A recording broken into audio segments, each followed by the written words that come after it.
Good morning, Chairperson. Good morning. Good morning. Can we start? Yes, Chair, we can start. Good morning, honorable members. Morning. Good morning. Support staff. Good morning of our committee. Members of the media on the platform, members of the public, ladies and gentlemen, good morning. Good morning, team Office of the Chief Procurement Officer. You are all welcome.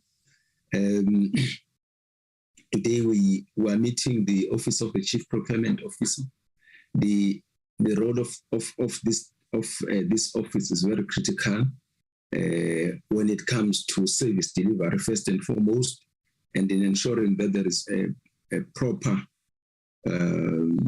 management of all the SCM-related issues in government, and to ensure that we do have efficient and effective spending.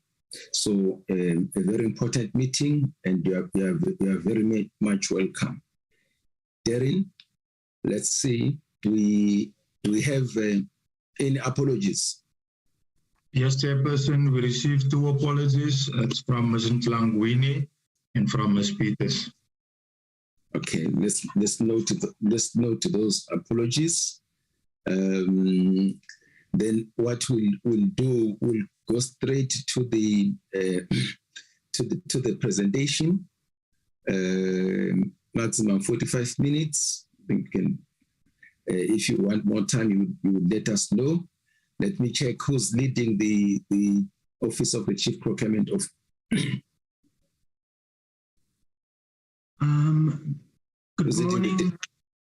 Good morning, Honorable Chair and Honorable members. I will be leading the Office of the Chief Procurement Officer. Please introduce yourself and tell us exactly what you do there and so on.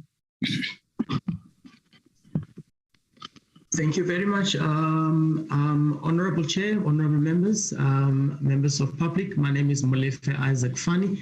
I'm the Acting Chief Procurement Officer. My responsibility is to oversee procurement activities in government as a whole. Thank you very much. I will fly to the presentation. Okay.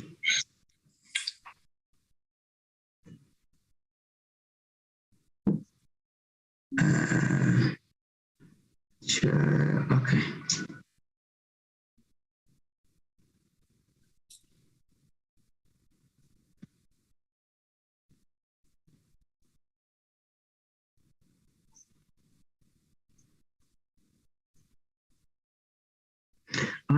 I have flighted the presentation, Chair. Let me just do.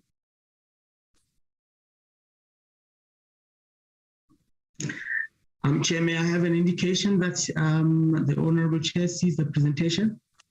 Yes, it's visible. Thank you.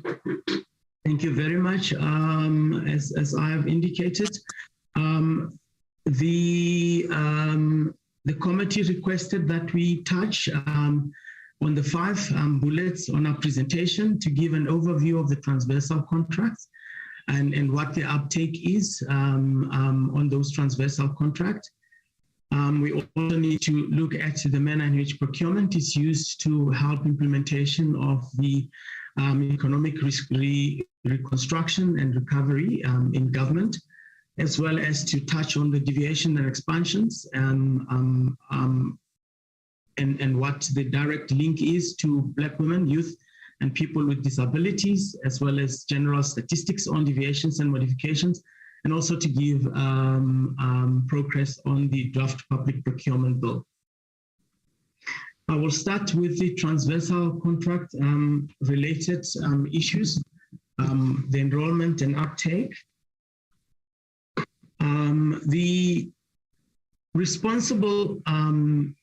The National Treasury is responsible for putting together and facilitation of the transversal term contracts. The mandate to do that is derived from the Treasury regulations out of the Public Finance Management Act, which are Regulation 16A6.5, which indicates that the accounting office or accounting authority may opt to participate. Chair, I just want to indicate that the regulations say may opt. There are some of the accounting officers and authorities that opt not to participate in the transversal contract, but that has been given effect by the Treasury regulations. The relevant treasuries that we are talking to with regards to that regulation 16A6.5 is the National Treasury as well as the provincial treasuries accordingly. The benefits that normally gets derived from utilization of the transversal contracts is that of standardization and consolidation of state requirements. If I may make an example, one of the commodities that we looked at was procurement of vehicles by government institutions. What used to happen was we used to have multiple tenders issued and multiple quotations issued to the same manufacturers. Let's say, for instance, Toyota as an example. You would find that they get numerous requests for quotations for one vehicle and creating an administrative burden and not creating any value for government by way of doing procurement in that manner. So the transversal contracts consolidate these common goods and we put them in one basket and we get a price which government can use in totality. We're looking at making some of the specifications that are similar to package them together so that that standardization may be able to derive a price that is reduced or that is optimized for government to procure that goods and services from the market. The other benefit is that we've got benefit of from economies of scale. We've got high volumes, therefore industry can anticipate from transversal contract volumes. We do give indicative volumes, so they are in a position to indicate or to plan their production to be able to service the needs of government based on those volumes that are indicated in the transversal contracts. So where there is high volume, we will consolidate the volumes and make sure that the tender prices respond to the volumes that we have provided for suppliers so that government may benefit from that. We also use transversal contracts to reduce duplication of procurement efforts. I've alluded to the matter of procurement of a vehicle. We just don't want the suppliers to be inundated with the same requests by government. One of the problems we had previously was they would be asked to send a text clearance certificate 99 times in a month, which is an administrative burden and may be not cost effective for the suppliers in the manner in which procurement was done. So transversal contracts assist us greatly with regards to make sure that government works and efficiency is achieved. It's not a huge, from a national space, transversal contracting structure is not huge. It's divided into 5 sectors.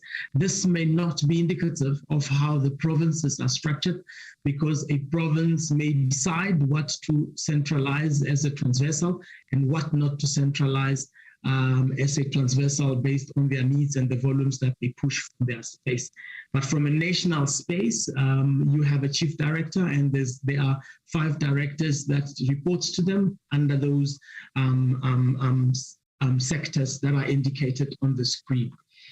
If we were to break down the sectors, Honorable Chair, Honorable Members, there's 5 of them, with agriculture, textile and professional services, deriving 11 contracts, ICT and security services with 13 contracts, education sector 8 contracts, medical and pharmaceutical 20, fleet management having 12 of these contracts. The breakdown of those contracts are on the screen and has been shared with the members. The challenges that we have in the transversal contracting space is inadequate number of competent officials. We do have competent officials. All of them have been assessed to a greater extent. However, we need more as we take up more transversal contracts based on the government need and based on the spent analysis of government, we unfortunately cannot take up much more than we already have unless it cripples government completely. So we take it up and make sure that it is standardized. The number of officials we have optimized, and we may have to take up more numbers in order for us to take up more transversal contracts to ensure that government works. The current resources, unfortunately, based on the type of work that they do, they become targets of other organs of states. So we get a number of our officials targeted and poached from us, and that cripples continuity in our space. But we do manage to make sure that skills transfer is done accordingly in our space so that we do not cripple our operations with that regards. But we are having a huge number of our officials that are targeted by other organs of state. There's lack of support from other organs, government institutions of our transversal contracts, reasons of which we have not been able to pinpoint. However, we are seeing a reluctance from taking up the transversal contracts. If you look at the participation profile of organs of states, the national departments and some provincial departments take up these opportunities because we actually have good contracts that we have put together, and the pricing are quite relatively reasonable if you look at the dispersion of suppliers and the availability of products in the country, and those that are sourcing them overseas, how readily available these products would be in the country. But we still experience some reluctance. An example of this would be we have put together as National Treasury a very lucrative deal with mobile operators, your Vodacom, your telecoms, your MTNs, where we have secured for government unlimited data, unlimited voice, but you still do find some organs of states that issue their own tender, hoping they would find a better deal. They cannot find a better deal than what we have already secured for government at this present moment, which helped us greatly when government went into state of emergency, because government could continue to on connectivity based on the availability of data. So organs of states not taking up all these advantages that we have for utilizing transversal contracts.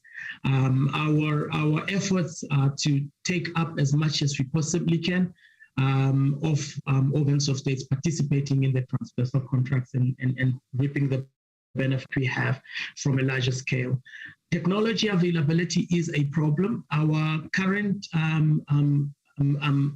repository system for management of the transversal contracts is a challenge. We are accelerating a process of making sure that we have a system available in the new financial year.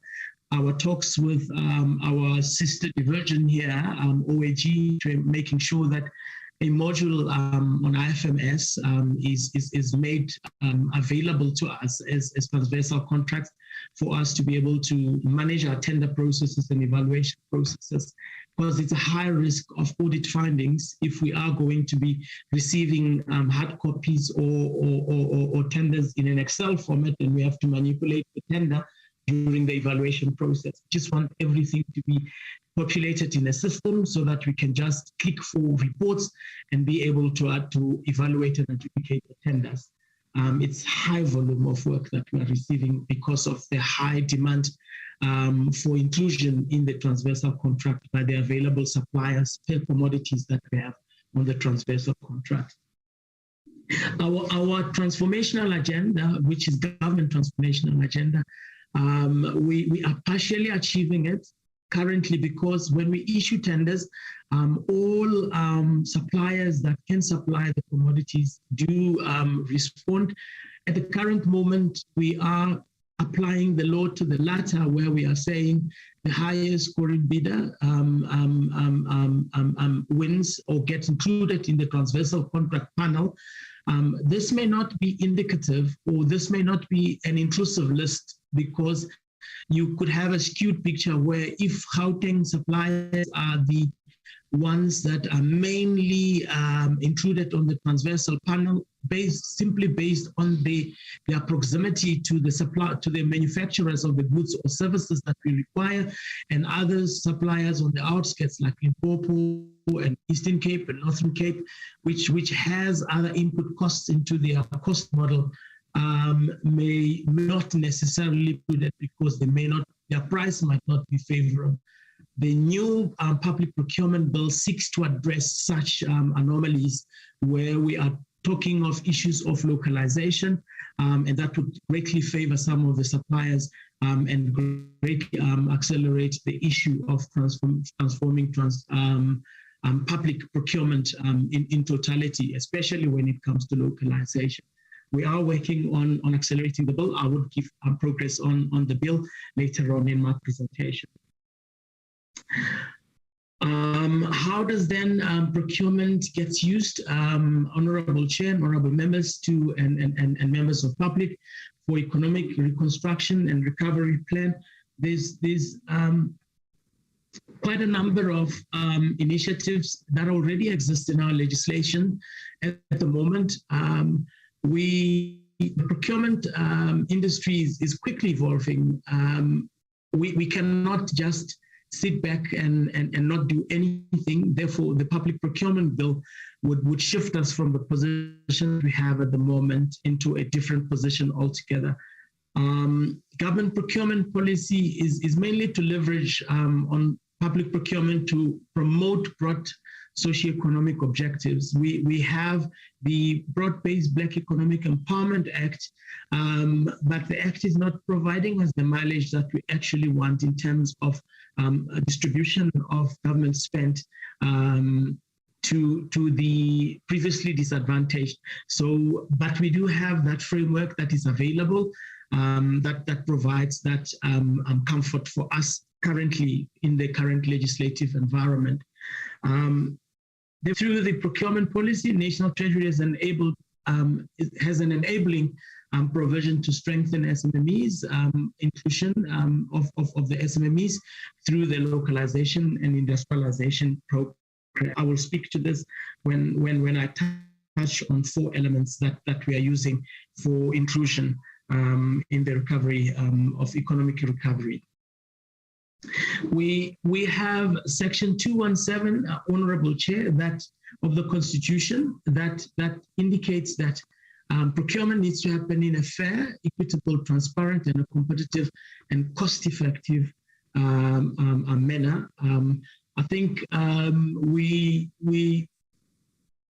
anything that we do in procurement at the moment, we test it in line with Section 217 of the Constitution. The Section 217 subsection 3 of the Constitution indicates that we need to provide preference to certain designated groups in the country. And the Preferential Procurement Policy Framework Act of 2000 was put together to specifically address the issues of designated groups. Like I have indicated, we have not really pushed the boundaries hard enough to ensure that preference is provided, but we have gathered some mileage with regards to the implementation of this act. I have spoken to these preferences. Broad-Based Black Economic Empowerment Chair gives preference to suppliers of goods and services based on the balance scorecard that is provided. For an example, you've got level 1 up to level 8, where points are allocated a sliding scale where a supplier that is on level 1 would have 3 points, and the sliding scale allocation of points based on BBBE scorecard. What we have done in strengthening the SMME's inclusion in our procurement processes recently, as recent as 2017, was we have increased the threshold for preference. In 2015, we prior to 2017, the threshold where we made preference to SMMEs was up to $1 million. We said anything above $1 million, below $1 million, sorry, we gave a preference of 80-20. So that meant that we could only allocate 20 points, maximum 20 points for procurement endeavors up to $1 million. Now, what we have done is we've increased that threshold and said, let's move it to 50 million so that we give allocation of 20 points to any supplier that tenders on our government platform for 20 points eligibility. If I may demonstrate, for an example, in the olden, in prior to 2017, Chair, Honorable Chair, if you tender and your price was 999, you could only get 20 points on a sliding scale. But if you tendered for more than $1 million, you could only get a maximum of 10 points. So that meant you migrated to 90-10 and from 80-20. And we lost a whole lot of mileage with regards to the 10 points that we were not allocating for anything above $1 million. Therefore, we shifted the threshold to 50 million and say up to 50 million, you may have an allocation of up to 20 points for preference, and anything above 50 million, you may allocate 10 points for preference. That has seen quite a huge mileage with regards to making sure that previously suppliers of goods and services have quite a large threshold and margin to benefit from, and that's what we have done with regards to increasing the threshold point. One of the things that we have done, Chair, was we included issues of pre-qualification criteria for preference. All that this means, Chair, Honorable Chair, is that in our pre-qualification, we can stipulate that this the suppliers that are eligible for tendering level 1 or level 2 or level 3 or level 4, giving preference to the level in terms of the BBBE scorecard. That would then mean that we would give preference to, say, for instance, if we say any supplier above level 4, that would then mean that we give a preference to companies that have Black representation of more than 51%. And any other supplier that does not would then not qualify for that tender. So that's one of the mileages that we have put in terms of our preferential procurement regulations of 2017. We also said that subcontracting a minimum of 30% to EMEs and QSEs is encouraged in our procurement processes, but the subcontracting can only happen where feasible. If it is not feasible to subcontract, subcontracting cannot happen, but it is another mileage that we could use in making sure that inclusion of SMMEs happens in the rapid rate that we would require as government. I have summarized this in what I have said, that it is mainly 51% of owned businesses, which may be Black people or Black youth or Black women or people with disabilities. We also look at people that are in the rural environment, cooperatives, and many veterans in this space. Solely using the balance, BBBE balance scorecard in line with the BBBE Act, and nothing but just that BBBE provisions. We have also indicated, as I have indicated, that subcontracting as a condition of tender is included as one of our transformational agenda. It has to happen to EMEs and the QSEs. If it is not EMEs and QSEs, it is not permissible in the current legislative environment. And I have also indicated, Chair, that where feasible, there are instances where you cannot subdivide the tender for inclusion of subcontracting. And in those instances, we want a thorough analysis be done to indicate that it wasn't feasible to do subcontracting. Otherwise, if subcontracting is feasible, it can be included in our tender processes in line with the Regulation 9 of PPPFA. The other strength that we have included in our SMME efforts for their inclusion was negotiation of prices. Quite often you would find that the QSEs and EMEs tender without understanding exactly what the impacts are for the price that they have tendered. And you'd find that the prices are quite exorbitantly high. So we do negotiate the prices to make sure that they're in line with the commodity, they're in line with what the economies are telling with regards to availability of the product and or the scarcity of the product and the availability of supplies in the country. And therefore we negotiate prices accordingly.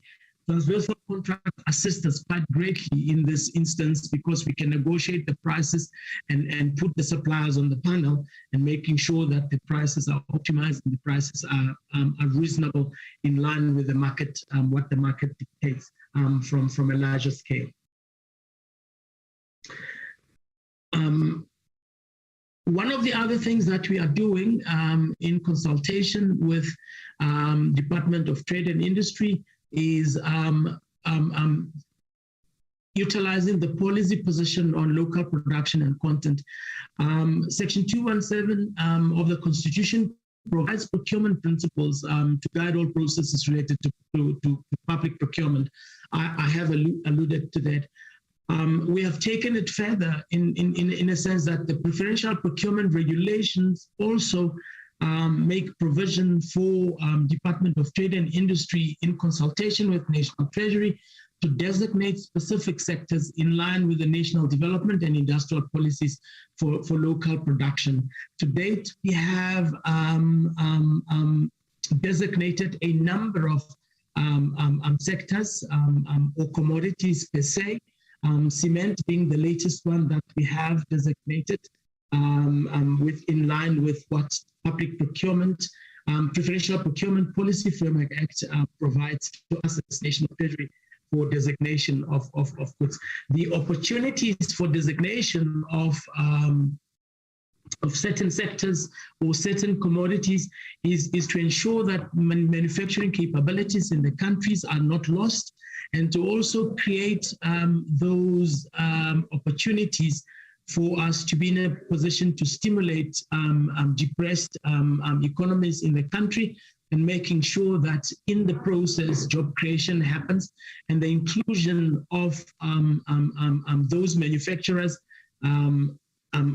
happens in a manner in which government as a whole or country as a whole benefits from such. So Regulation 8, subsection 1 of the Preferential Procurement Regulations provides for Department of Trade and Industry to consult National Treasury when they want to designate any sector or products, and they do stipulate certain thresholds. For an example, with cement, we have said 100% of cement must be procured locally. In some, like steel, we have indicated different types of steel and different thresholds, different types, based on what the economies are telling us with regards to the availability of such commodities.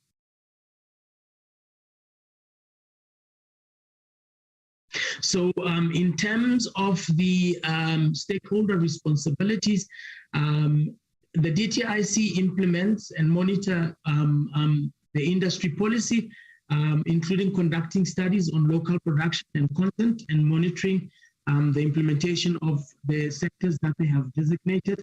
National Treasury consults with DTIC on the proposed designation and issue the circulars in respect of those sectors that we want to designate in consultation with the Department of Trade, Industry and Competition.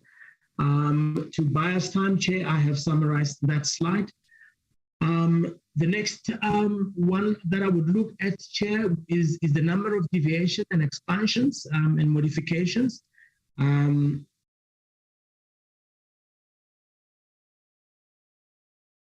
Basically, the Treasury Regulation 16A64 says if in a specific case it is impractical to invite competitive bids, the accounting officer or accounting authority may procure the required goods or services by other means, provided that the reasons for deviating from inviting competitive bids must be recorded and approved by the accounting officer or accounting authority. The practice note number 8 of 27 also make provision that reports must be done within 10 days to National Treasury and the Auditor General in cases where procurement above 1 million is done in line with the provision of A6.4. So if you cannot issue a tender or you cannot issue instruction note 8 of 27 and 28 says report such to National Treasury within 10 days. Instruction note 3 of 2016-17 under subsection 8 indicates the reason why one would deviate. It's mainly under emergency or a sole supplier. The emergency is defined under 8.2, where the sole source procurement is required. That means where there's only one supplier. That provision is made under 8.3 of that instruction note. And 8.5 of the instruction note says any other deviation will be allowed in exceptional cases subject to the prior written approval from the relevant Treasury. The relevant Treasury, as I've alluded to, is the National Treasury as well as the provincial treasuries. Honorable Chair and honorable members, this is the status of the deviations as we have received them in the last quarter. 96% of the deviations were from top 20 government institutions with the rand value of more than 6 billion, and we have had 58 requests for deviation in that space. And the other 82 government institutions only constituted 4% at 2 billion, with 144 requests in regard. We've had more, just about 202 requests for deviations. If we were to extrapolate on top 20 deviations that constitute the 6 billion, you would note that USASA had the bulk of the deviations, followed by GTEC, which is a subsidiary of National Treasury, RTMC and PRASA, and SAPS and SITA are part of what constituted the greatest deviations. You would note that in the previous quarters, Eskom was leading the pack. In this instance, they are certainly not, as well as Transnet. We have seen a huge spike from the other organs of states in this environment. However, Eskom still has the largest or the highest number of deviation requests. They are sitting at 14. National Treasury has 7, CEDA and SARS at 5, and the other organs of states have a lesser, with PRASA only having 3, even though they are featured high on the value with regards to their request.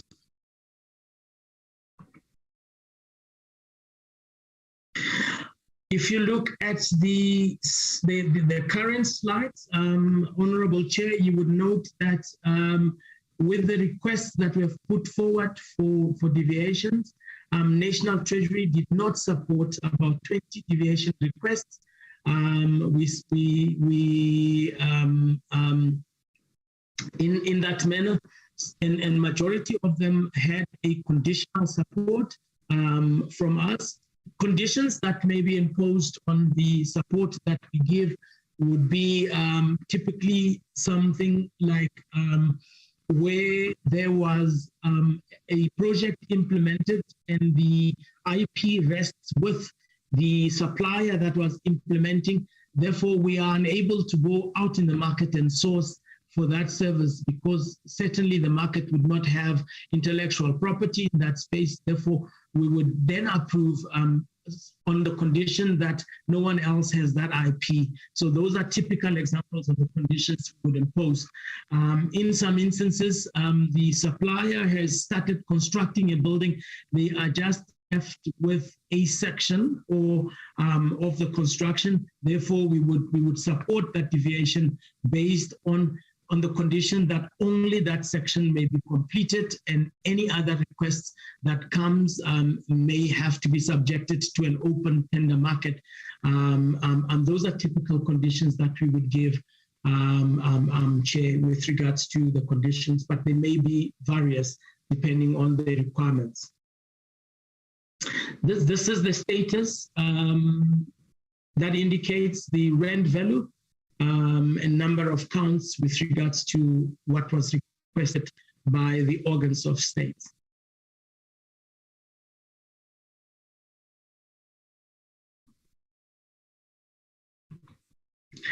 The contract modifications,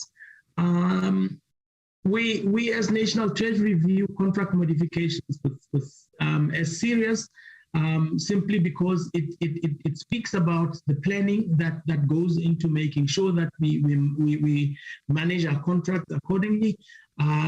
There's also serious concern because if you modify contracts, you perpetually encourage utilization of one supplier at the expense of other suppliers.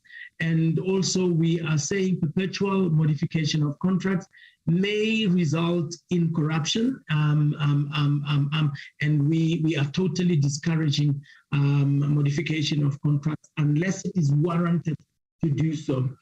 The top 20 government institutions that requested modification to a tune of 13 billion made 88 requests in that regards, and there's only 1% of other that only had 67 requests. There were in total 155 contract modification requests that were put to National Treasury. Eskom has the largest request for modification, and mainly in their new built projects and also in their refurbished projects. So you would see that coming quite strongly with regards to that. PRASA coming in, Department of Environment, Forestry and Fisheries, also coming in as one that has requested the largest number of modification in this regard. If you look at the breakdown of number of requests for modification, Eskom has requested 26 of modification, SARS 12, PRASA 6, DF at 5 with Road Accident Fund, and SAPC, National Prosecuting Authority in that sliding scale, with legal aid having the less of the top 20 requests, Honorable Chair.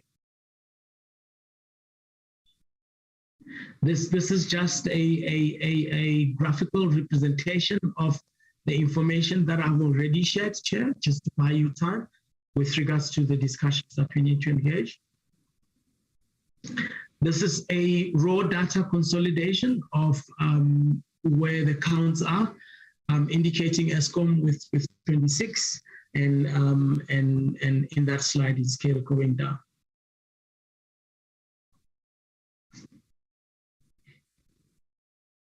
The common reasons for deviations and expansions, sole supply and OEM utilization comes quite strong from the modification of contracts, rather from the reasons for deviations and expansion of contracts.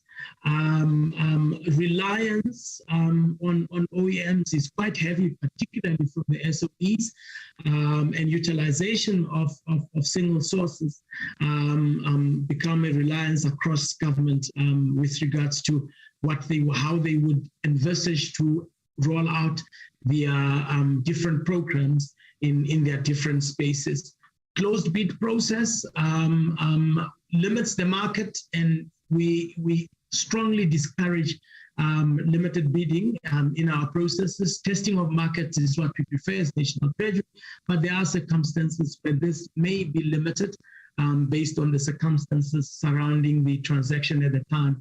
Business continuity is cited most of the time as a reason for wanting to deviate. Majority of what we have not supported is where business continuity was cited at the exclusion of other suppliers which are equally competent to be able to provide services. However, we are cognizant of the fact that cost effectiveness is critically important for government at this current moment because our fiscus is quite strained, and we need to be in the position to weigh out the cost effectiveness of these requests when they come through. Service delivery is cited also as agency for deviation, and we do analyze and support and not support where there is no need for us to do that. One of the other ones that comes strongly, Honorable Chair, is where the 15% threshold is envisaged to be exceeded, or the 20% is envisaged to be exceeded with regards to the threshold that we have put in Instruction Note 3 of 2016-17. Therefore, we would look at the matters and support or not support based on the merits of the submission. What we have observed is that increased departures from the competitive bidding processes continue to happen. Continuous modification of contracts that keeps the same service provider continues to happen. Increasing audit disputes. Auditor General's office goes out and audits, and there are disputes that are increasing. My office and the office of the Accountant General are meeting with the Auditor General tomorrow in the morning to have tea and have a conversation around how do we manage these increased audit disputes in the next auditing cycle so that we can eliminate them as far as we possibly can. Poor procurement planning is one of the biggest challenges that we have, because if procurement is left to the last minute, deviation requirements are sent forward to National Treasury, citing numerous reasons why deviations needs to happen. And if contract tracking and contract management is not done properly, you would see that modification of a contract would result, and that is not what we encourage as National Treasury from where we are sitting. Non-implementation of consequence management on officials for irregular expenditure is also on the increase, and we are clamping on it with regards to condonation processes. Before we condone any irregular expenditure, we would want to see that consequence management was done and it was implemented. Otherwise, we do not condone such a transaction. This is just a summary of the challenges that we've got and the remedies that we have put in place. Chair, the committee requested that we present today what companies benefited from the deviation and expansion programs. Unfortunately, we had challenges with CETA connectivity, and based on the volume of work that we had to retrofit to be able to present, we were not ready to do that, and we apologize for that. However, we would make both quarter 3 and quarter 4 results are available when we do present at the end of quarter 4. The analysis is being done based on all the approved deviations. Like I've alluded to, the presentation would be presented, would be done when quarter 4 to the committee, and SETA connectivity was the biggest contributor with regards to unavailability. They are working on the issue, and we hope that the committee will pardon us for not being ready to present that. Let me just, in closing, give a summary with regards to the status of the draft public procurement bill. The bill was gazetted for comments in February of 2020. The bill proposed a creation of a single regulatory framework for public procurement.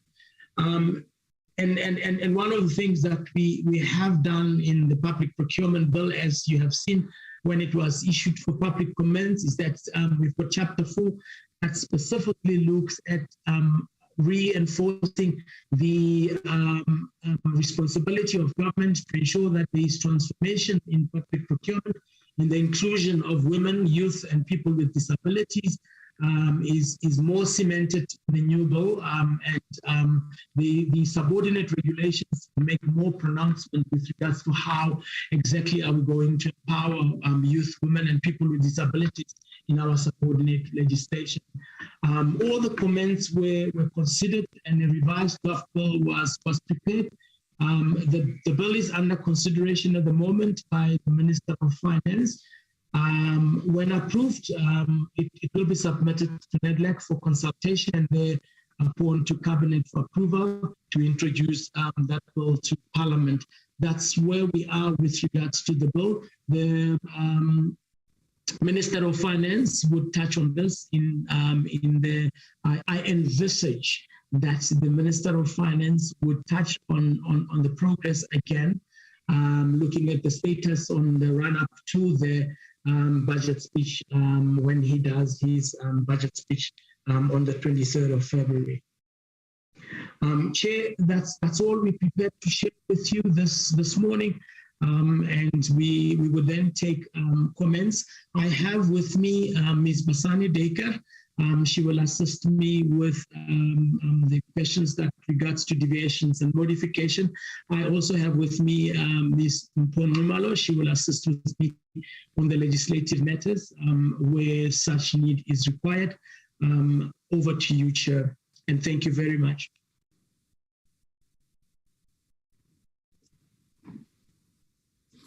Mr. Isaac Fanny, thank you very much for the presentation. Let me go to the oral members. Oral members, please indicate who would like to have a go on the presentation. I'm listening. Matafa. Mlenzana, my hand is all up. Shake Imam. Honorable Tikhale. Sheikh Imam. Honorable Imam, Sheikh Imam. Honorable Sarupin. Honorable Sarupin. Honorable Ndenzana.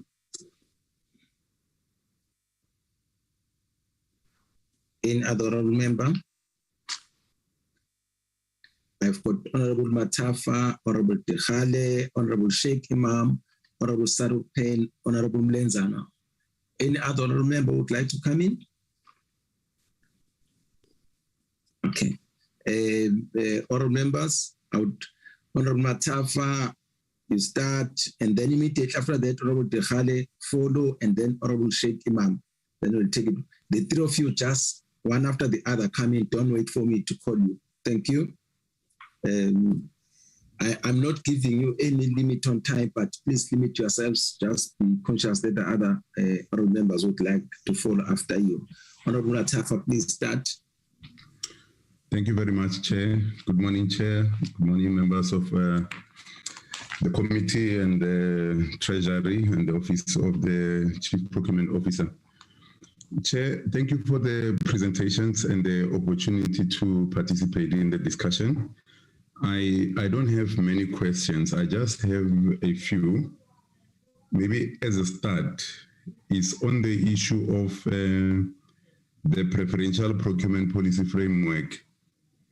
Now, if members would note, there was a lot of discussion around its impact on transformation, localization. I'm just interested to find out from the Chief Procurement Officer, the new bill that is being promulgated, how will it replace such issues that have become a problem to be achieved, particularly when you speak to economic transformation and localization, because it appears as if the PPFA is struggling to ensure that those particular issues are achieved. The second question, Chair, is just on the issue of the modification of contracts that are requested by departments. I'm interested to find out, how does the Chief Procurement Office or National Treasury ensure that these contracts are not modified in a manner that the current supplier ends up as the sole provider in terms of the kind of services as well as products that are offered? I usually use an example of a vehicle that is purchased, and when it's being repaired, you replace the original spares with the spares of another brand. Once the term has run out, the original manufacturer won't be able to service that vehicle because it's spec'd with other contracts. And there can be an argument that it's based on the need for business continuity. But is there a way that as these modifications happen, we are able to shield the market by ensuring that no one takes advantage of those particular modifications that are coming through as part of the servicing of the contract? The other question, Chair, is on the lack of a central ERP system. Now, I'm just interested to find out that as far as the COVID PPE is concerned, how can the challenges of lack of such system be addressed? Because in the past, it has been identified that the challenges that we had with the irregular procurement of COVID PPE was related due to the lack of this particular system. Is there a way and a process that is in place to ensure that these challenges do not appear again as it goes? The last one, Chair, is just on the deviations vis-a-vis the budget allocated against procurement plans. Normally, funds are allocated to plans that are approved through a procurement plan. Is there a way or a system that the office is able to track that these deviations still remain in track with the original intentions of the procurement plan? And if not, what mechanisms are in place to ensure that the deviation from the original approved procurement plan is not so much that it even alters the intention and the final product of the initial procurement plan? I will pause there, Chair, and thank you once again for participating in this meeting. Thank you. Thank you very much, Chairperson, for giving me this opportunity. I have picked up a point where they were talking about the transversal of contracts, whereby there's a challenge of officials who are not competent. So this is worrisome if people have been given a work to do and they are not competent and they are not being trained. Then the people who are going to suffer at the end of the day is the people who are supposed to receive the services. So in my mind, I was saying, I don't know if ever these people are being taken to training so that they know what is it that they're going to do. So if maybe the challenge is so serious that even if they've been taken for training, they don't master what they must do, then something must be done so that this country of ours is not really swimming in this type of a problem. I mean, I really want to thank the department for blowing the horn, because if they discover this type of a challenge and they keep quiet about it, then we'll keep on complaining. Chairperson, that is the only thing that I wanted to raise. And I want to thank the presenter for the presentation. Thank you. Thank you, Chairperson, and thank you for this presentation. Indeed, I think it was very informative. Let me start off by asking a few real reasons why some of our other structures that do not want to comply. Secondly, I want to give you a good example where we have a problem, and I think my colleague earlier spoke about sole service providers. And I remember under the police committee, which I belong to, that police vehicles that go in for repairs to some of this lie there for a year or two. How have we been able to prevent this based on the fact that we have sole service providers and do not produce satisfactory performance?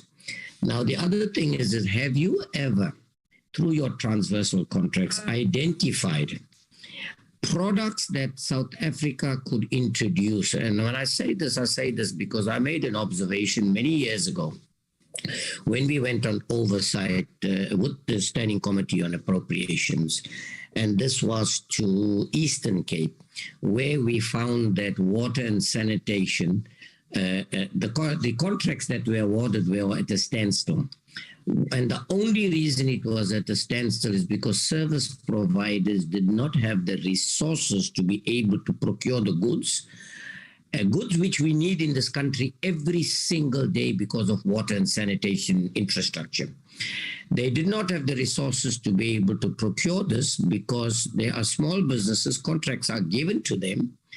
And we then suggested maybe government should take the responsibility of providing the goods and letting them do the labor.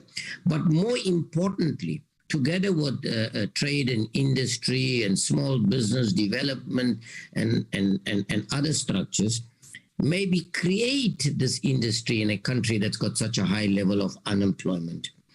Are you doing anything to make such recommendations, particularly on products that we are needing in this country, like the water and sanitation? I've given you an example from. And then the other thing is this.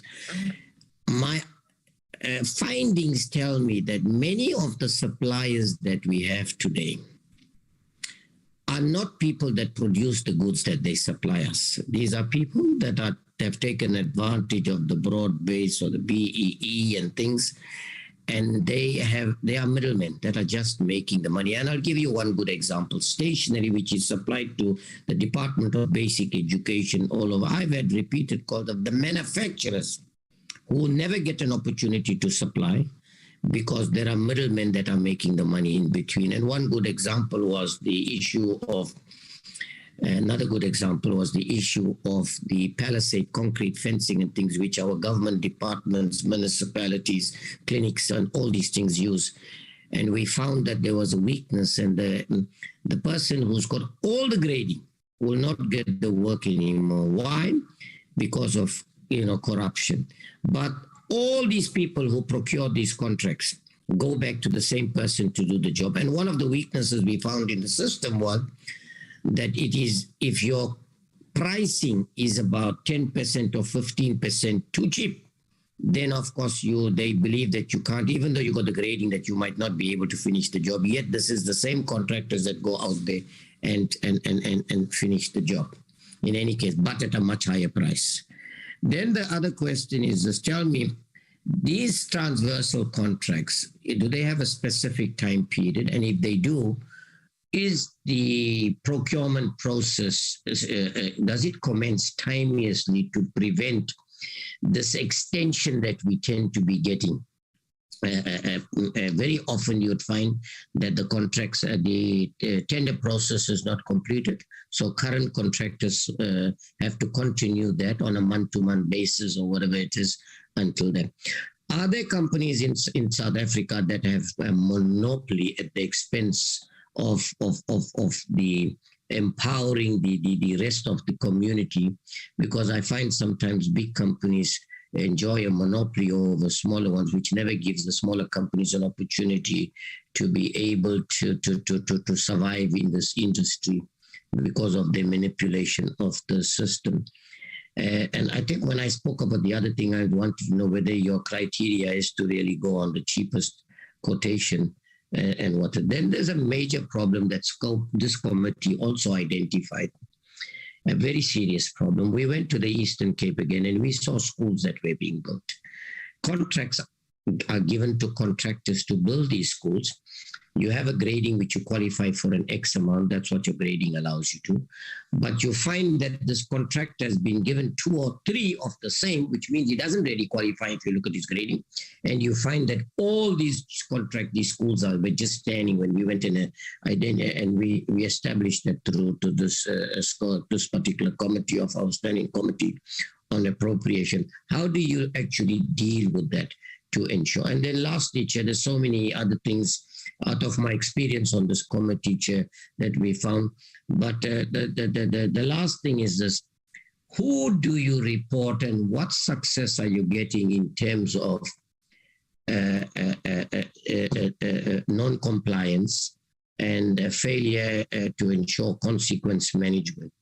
And in light of that, would you then be able to, and something we've requested previously many years ago, could you give us on a monthly basis perhaps a report of those that are not complying in terms of the contract? Because with the time period in which lapses when we realize the problem, you've lost a lot of money. And then the escalation kicks in and it costs us a lot more than we've originally anticipated.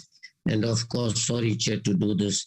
Lastly, how many of these service providers are fully compliant in every aspect, and including delivering on time? Thank you, Chairperson. Thank you, Honorable Mataf, Honorable Tekhale, Honorable Sheikh, Ma'am. Honorable Sarupen, followed by Honorable Lenzana. Can I just check with the honorable members? Is there other honorable member who would like to ask questions or to comment on the presentation who I have not mentioned or recognized? Okay. Honorable Sarupen, followed by Honorable Lenzana, in that order. Thank you. Thank you very much, Chair. Chair, let me just start with transversal contracts. And there are provisions in the PFMA and MFMA that allow departments and municipalities to piggyback from the tenders of other departments or other municipalities. And what I see in a lot of these things, my own experience, is that we lose out on economies of scale as the state, because for example, a department or a municipality will want to procure, let's just say 50 light bulbs, and it's a smaller municipality, and a larger entity will want to procure off the same contracts, and then they're paying a higher price. And a lot of corruption, I think, happens there. So I'd love to know how they deal with that and what barriers they put into place to prevent losing economies of scale when these sorts of things happen, and how they handle departments and so on who try to do that. Then, Chair, with regards to deviations, and we got that full slide on deviations that were not supported, and they did give common reasons for deviations and expansions. What I'd like to know is what were the top reasons for unsupported deviations and contract modifications, and whether it was any of these were as a result of blatant non-compliance with the PFMA or other regulations. Thanks very much, Chair.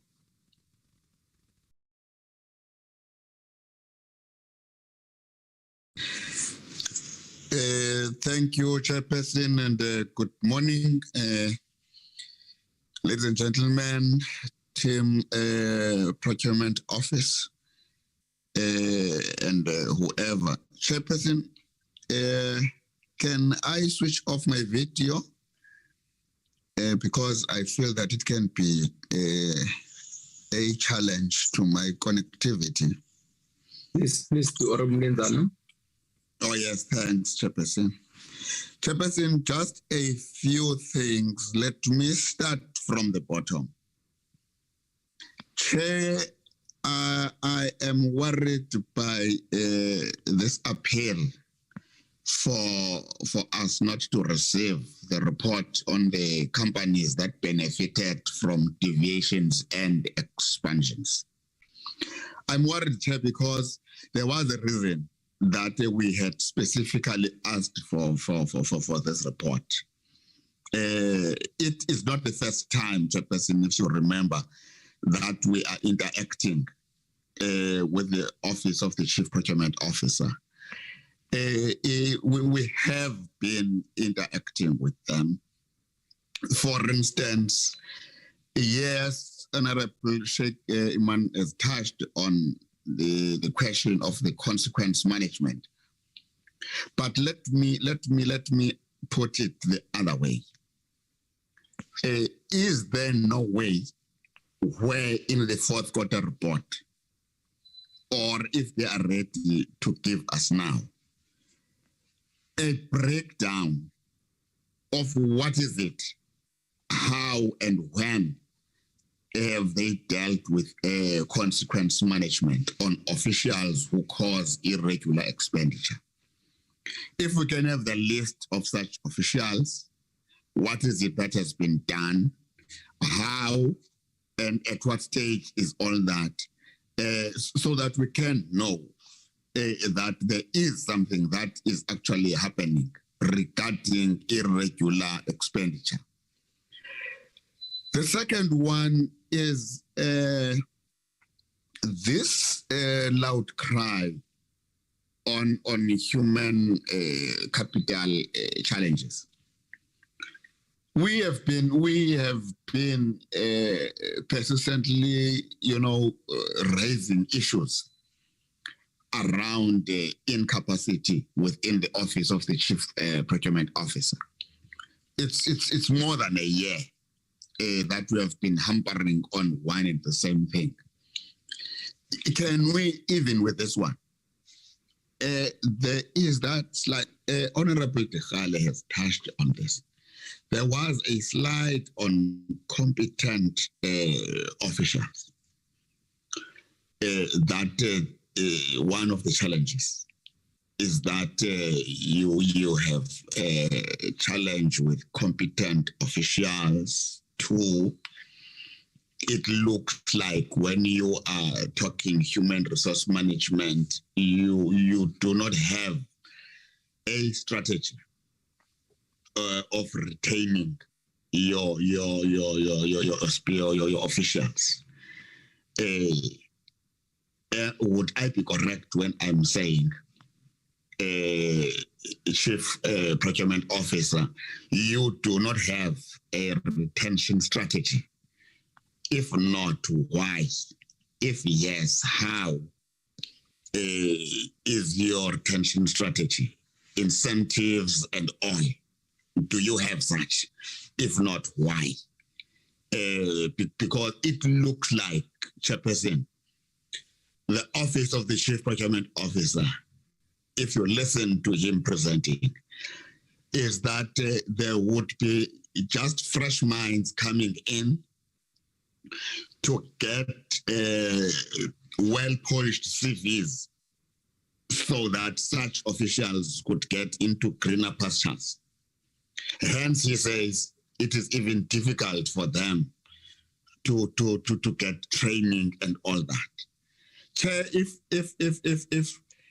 because there has been a question regarding the preferential procurement regulations. Now, let me touch it. That in light of the recent court rulings, that the PPR of 2017 conflicted with the existing procurement legislation and the Constitution. Now, what is it that is in place in terms of rectifying such and also ensuring that if there would be or there are any loopholes in the legislation, all such is being addressed so that we don't fall into the same trap going forward. Thanks, Chairperson.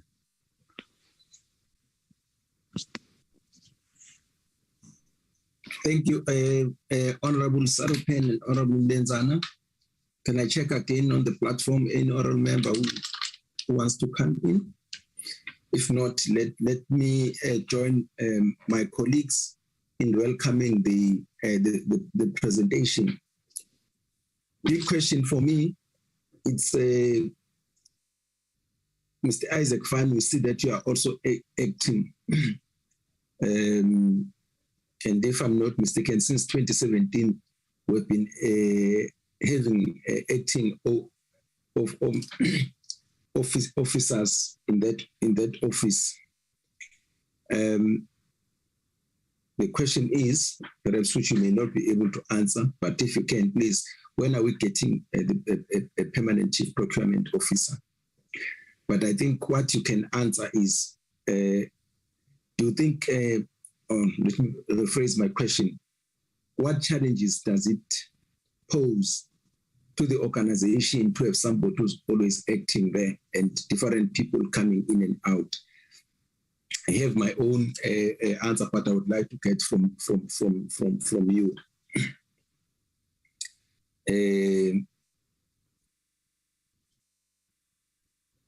Do you think this thing of coming to the presentation, institutions may opt to participate in transversal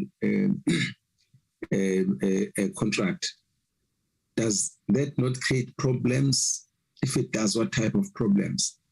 And what do you think should be done to make this? Because I think there was a reason. Well, there was a reason why we ended up with transversal contracts. But if we say some accounting officers may opt to participate or not to participate, I think then it defeats the whole purpose.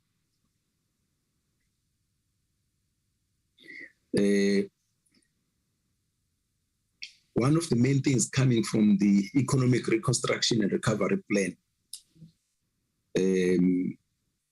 as tabled in Parliament by the President, is to try and promote localization. When we talk about localization, we are talking about local manufacturing, so that we don't import these things that we can manufacture here in the country. The economic rationale behind that, it's evident. I don't need to get to that in terms of participating in helping economic growth and also employment creation. So the question is, how have your office used procurement to promote localization? And please share us the examples of that. For instance, Honorable Sheikh speaks about the question of stationery. Honorable Sheikh, by and large, most of the stationery that we get is still imported. And I just don't understand, why don't we produce stationery here? We have paper producing companies and so on, but we still go to China and get stationery from there, which talks to the PPFA, which is the price, because you can get a cheaper price of the things that you import from other countries. But when you look at the bigger price, the social price, and that in terms of job creation and in terms of economic growth, the price may still be bigger. So I just want to check whether the new public procurement bill, are you factoring that one in so that we are not just looking at price at a very narrow definition? Another question for me, Mr. Isaac Fanning. and please be be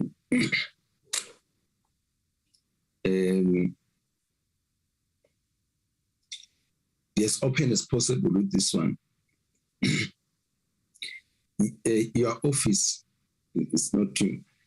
How serious do you think we take the questions of economic transformation in terms of, for instance, ownership, a broad-based black empowerment, blacks, women, youth, people living with disabilities? I will tell you, the main thing that this economy is facing, it's high rates of unemployment, poverty, and inequality. So we always argue here in Parliament that the budget that we pass as Parliament aims to deal with those broad challenges. But if I may pick up on inequality, South Africa is the most unequal country in the world, and it's not getting better. But year in and year out, we pass the budget, and we always argue that we want this budget to deal with those things. But I'm confining myself to inequality. How serious do you think that your office, first and foremost, but as government do buy goods and services, will take this one seriously? Perhaps as I'm talking about that, let me jump to the 80-20 and the 90-10 rule. And I think it is a welcome development that we move from 1 million to 50 million rand to get the 80-20 and the 90-10 thing. Now, tell me if I'm correct. Using the 90-10 rule, if I've got the cheapest price, I already have got 90% weighting in terms of adjudication. So all the other things, the localization, the question of empowerment, transfer of skills, employment equity are contained in the 10%.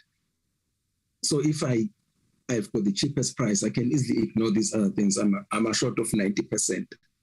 Your comment, please. In your transversal contracts, do you have professional services? For instance, your legal, your accountants, your architects, quantity surveyors, etc. I'll tell you why I'm asking this question. One of the things that we were confronted with are the professionals who are saying they're not getting government work, and the professionals who are saying that departments and SOEs, they get their names, put their names in the database, but they never get work. Do you want to comment about that? What can be done, or what is it that is not being done, so that we also make sure that these professionals, especially coming from the disadvantaged backgrounds, also benefit from the government that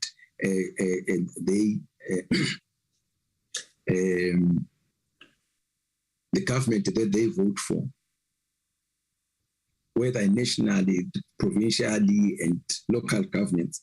What is the problem here? And from your office, what is it that you think can be done? We heard the cry that we usually get from these professionals. Coming to subcontracting, I know it's our policy, 30% subcontracting. Do you think that's an efficient way of empowering small businesses? I'll tell you where I'm coming from. To subcontract, it depends on me, what type of work I give you, and so on. And is this happening? There's this thing of deviations. I would like us to go to slide 42 and look at those when you answer that. Look at those reasons for deviations and modifications. And I would like us to go through those things one by one, so that I just want to show you some flaws as far as that those deviations are concerned. But let me give you this bad course, right? This thing of in the market that there's only one supply, I think you must really look into this thing. ECOS 101 tells you there's no one who has got the perfect knowledge of the market. Repeat, no one has got the perfect knowledge of the market.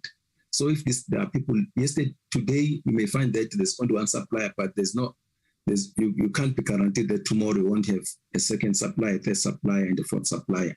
So, but I know that it's used quite a big deal, this thing. But as we answer it, I would like us to go to slide 42 and 43 when you come to it, so that we can go just over those things one by one.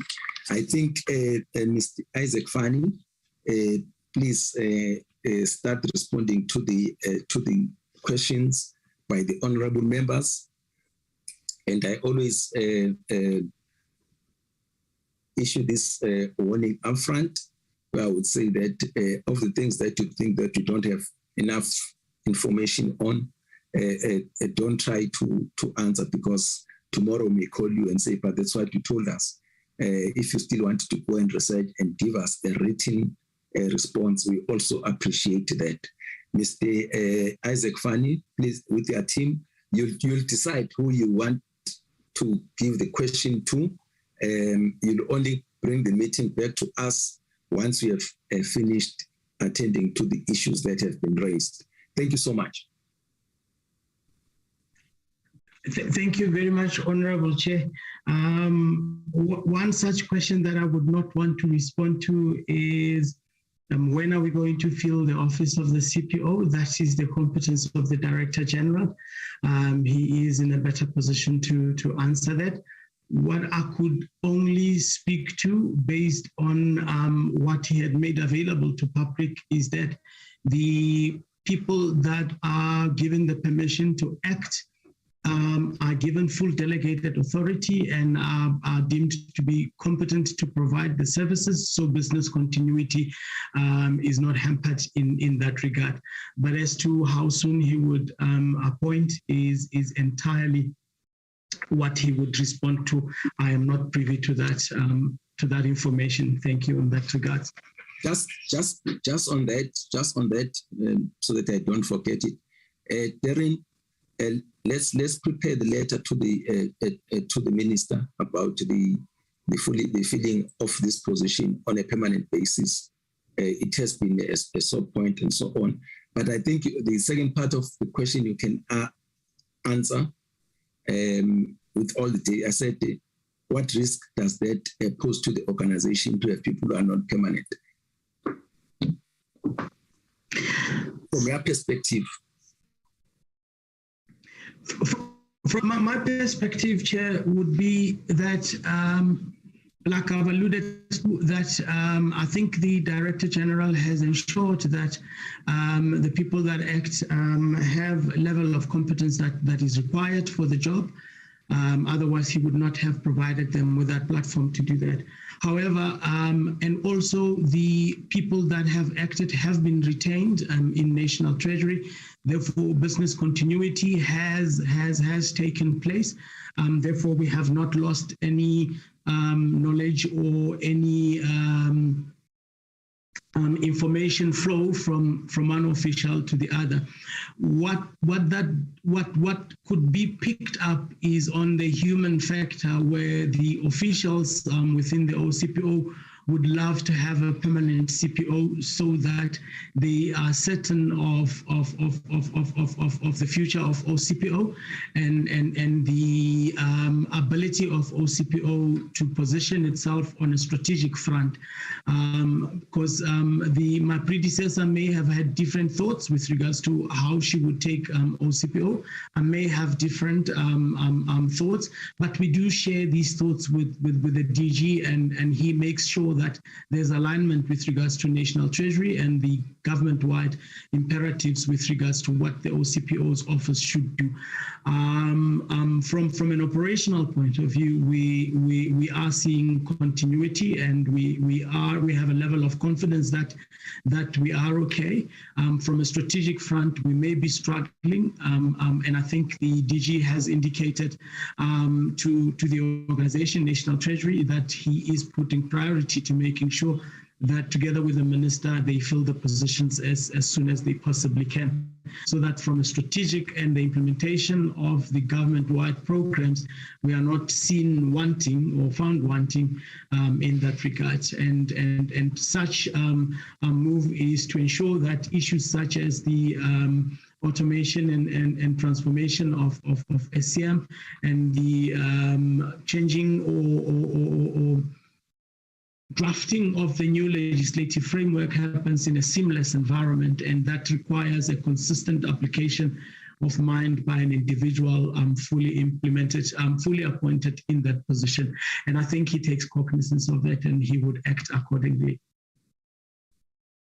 Thanks, Chair, with regards to that. If I may proceed with your permission, Chair. Please do. Thank you very much. I will attempt to answer all the questions as far as I can recall. As I've indicated, Honorable Chair, Ms. Pasani Dekers, Mr. Mutushi Muifo, as well as Ms. Mpo Numalo are with me. They can fill the gaps where I have missed the point. I will start first with triple PFA and its impact on the broader transformation processes, and how will PFMA deal with transformation as government envisaged it.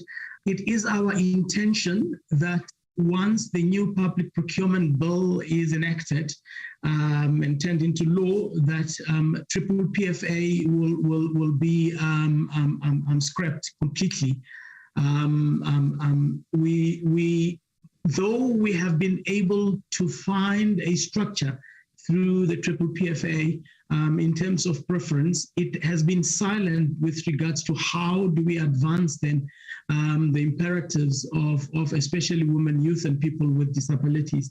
So triple PFA is one of those pieces of legislation that we are envisaging that it will be scrapped and replaced totally by the new public procurement bill. So it will not feature in the new dispensation. So we will repeal it. One of the things that has helped us in the last couple of years was National Treasury having sight of what organs of states wish to, number one, to use as a single source, and what they wish to do in terms of modification of contracts. We have been able to detect issues such as perpetual utilization of contracts. We are definitely opposed to perpetual use of contracts unless there are technical reasons that warrant such a perpetual use. I have made an example that sometimes we would have suppliers that have intellectual property with regards to a certain service that they provide. In such instances, it would be unwise for us to test the market, because the market would go and buy that intellectual property from the supplier that we are trying not to procure from, and they will charge government a markup. So you would have such instances where single use of supplier in a deviation form is warranted. And there are many others where such can be used. There are also instances where a law firm is defending a department on a matter, and the matter gets postponed, or new evidence come to be. They have contracted them for, say, 100,000, and now that continuous continuity with regards to utilization of that law firm is warranted, because you cannot have a new senior counsel to brief to take up the matter, but it would be wise for that organ of state to continue using that law firm to finalize the matter at that disposal. So there are instances where that is warranted. We cannot totally do away with that single source utilization of suppliers totally. But there are instances where they are not warranted, where there were elements of poor planning, and such as National Treasury we do not support. However, the Public Finance Management Act gives these rights to the accounting officers and the accounting authorities to make.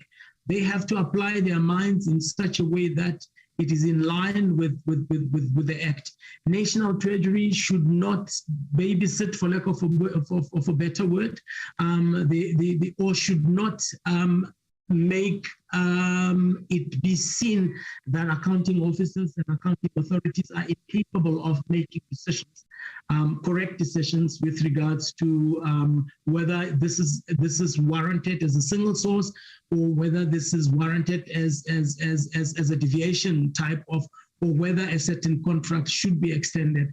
But if you look at the slides that we have presented and the number of those that we have not supported as National Treasury, we still are concerned that we would have to do a lot of monitoring of these modifications and single sources until we get the process right. And consequence management needs to be taken by the parliamentary overseers with regards to accounting officers and accounting authorities that do not fully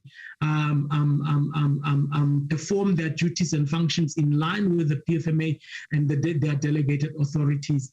If anything at all, the Zondo Commission has highlighted the areas where there has been poor management and poor decisions on the accounting officers and accounting authority side with regards to discharging of their duties. But National Treasury will continue to monitor and making sure that we arrest these things before they become a problem. So modification of a contract is definitely our concern. Now, we are not at National Treasury technical experts for all the issues of government. I think last time when I did the skills inventory in our environment, I'm probably the only engineer in the office of the Chief Procurement Officer. And certainly my job is not to do technical evaluations, but we are looking at the process and making sure the process that is applicable for the procurement is done correctly and not necessarily the technical details with regards to what is being procured. Definitely an area where we rely heavily on the accounting officer and accounting authorities to exercise their duty with that regards. In terms of the single ERP system or the system availability, we were using one specific system up until the last 3 years, where there were disputes with that supplier. And we discontinued the utilization of that system. It helped a lot with regards to making sure that procurement happens seamlessly, especially the tendering process. For the last 3 years, the unavailability of system has been an issue to us, and we are expediting the process. Our DG has expressly indicated to our colleagues that we need to expedite that process and run with it as much as we possibly can. The system enhances operational efficiency so that we do not take too long. If you look at the volume of submissions we receive when we advertise our tenders, definitely a system is required.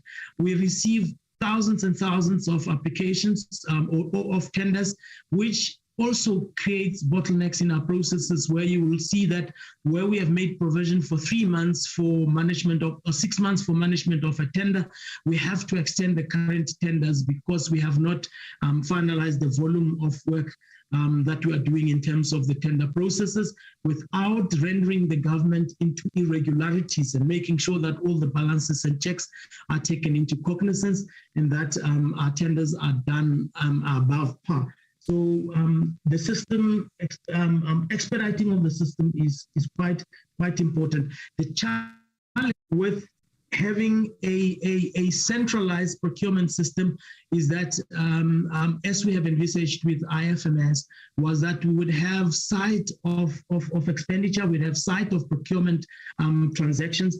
So visibility with regards to OCPO being able to check and do the monitoring and picking up trends would be enhanced, and we don't just become a post office in the process. But the front-end repository systems means that we have to request the information in a report form, and then we must manipulate the information to have or to make sense of what we receive. And that is not aiding us in a sense of what we are supposed to be doing with regards to picking up the trends and making sure that we come up with plans and strategies to mitigate those if they are risks. So it is important for us to have a single repository system, and our IFMS system is being expedited in that regard. We receive on annual basis, April, May being the months where we receive the procurement plans. The procurement plans indicate to us what the organs of state are planning to procure for that financial year. On quarterly basis, we sample and analyze the progress on these procurement plans, particularly where we see from historical information the risks exist with regards to service delivery. It is impractical for us to do analysis of all the procurement plans, but we do sample. Where we see deviations from procurement plans, we do request reasons why the procurement plans are not implemented. What we have not done, which we will do moving forward, was to have an indication on the procurement plan, whether they're going to go on open tender, whether they're going to go on single source or OEM, so that we can upfront interrogate the procurement plan with regards to why would you go on a single source and why would you approach an OEM and not test the market. Those conversations needs to happen before they actually even apply for deviation for utilization of a single source. But National Treasury has only limited resources to ensure compliance, but we will try and make sure that we work smarter with regards to the information that we get or we request from the departments in that regard. If I may just correct what I may have said and may not have been understood with regards to competence of officials. The current transversal contract officials are competent to perform and discharge their duties. The transversal contracts are put centrally and they are given to the departments, and the departments are supposed to then procure out of those transversal contracts. And that's the problem where we receive challenges with regards to, are the officials in the departments or the departments that are participating competent enough?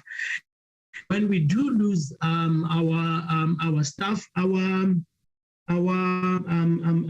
resignations are not that many. I think our natural attrition is less than 0.5%. So we are not losing an alarming number of officials.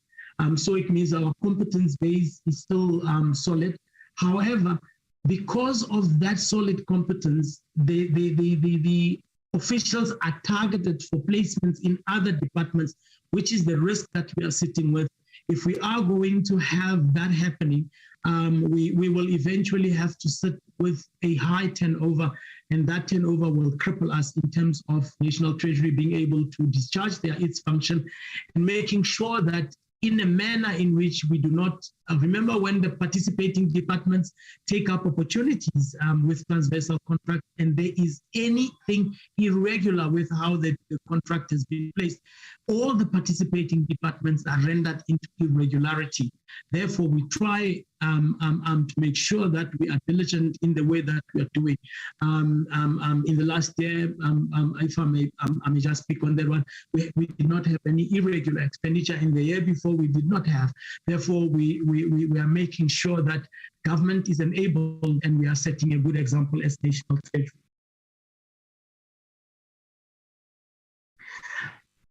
What we do to identify that South Africa may introduce is, unfortunately, currently, the majority of our procurement process is not at the level where we start looking at what would be other commodities that are required. What we are currently doing to ensure that we reach that maturity level, we are doing the analysis first of the procurement plan, secondly of the spend that government has currently.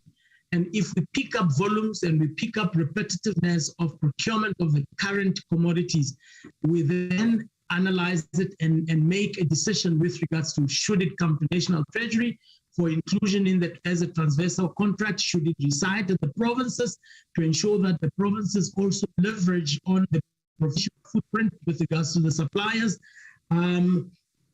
Or should it just be a local transformation thing that can be supported through the quotations?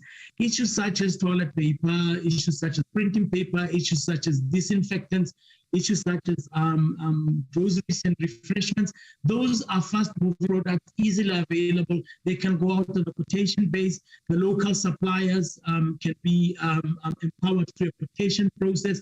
Therefore, it will, if we take it and make it a national contract, we will be eroding that footprint with regards to local empowerment of suppliers. You can go to Mrs. Jones next door to provide that service. Therefore, that's what we're doing. But we are working very close with the departments. For an example, if there's a new commodity in the health sector, the health department would come and indicate to us there's a new commodity, we require that commodity, and these are the advantages. We go and we research. We've got a strategic procurement unit in OCPO that would then go and look at how government can then benefit from that new commodity. Estelle Sitan is heading that unit, and we will include it in a transversal contract if we have quantified the benefits that government can derive from such. So we are embarking on those processes, but it is at a very minute scale because of the number of the full-time equivalent officials we've got in that space.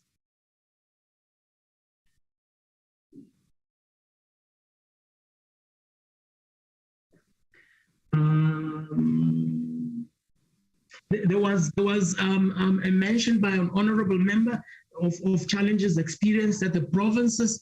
The Public Finance Management Act has empowered the provincial treasuries to provide an oversight responsibility at the provinces. But if it becomes a matter of national interest, we do take it. Ms. Basani Daker's team would then go and have a look at what the issue has been.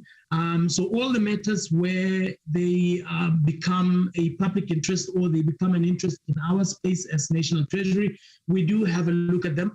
But based on what is provided and in terms of the delegation of authorities given to the provinces through the PFMA and its associate regulations, they are empowered to also provide that oversight responsibility over their province and the municipalities in their concern.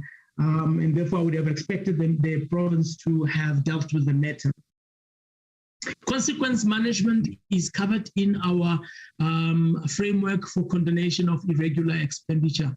National Treasury will not condone any irregular expenditure that is sent to us for consideration if consequence management has not been taken. There are instances where accounting officers and indicate that they cannot take consequence management. We do indicate that even if 1 cent has been lost in the process of irregularity, we would want that 1 cent to be accounted for. We do not, my office would not condone any irregular expenditure.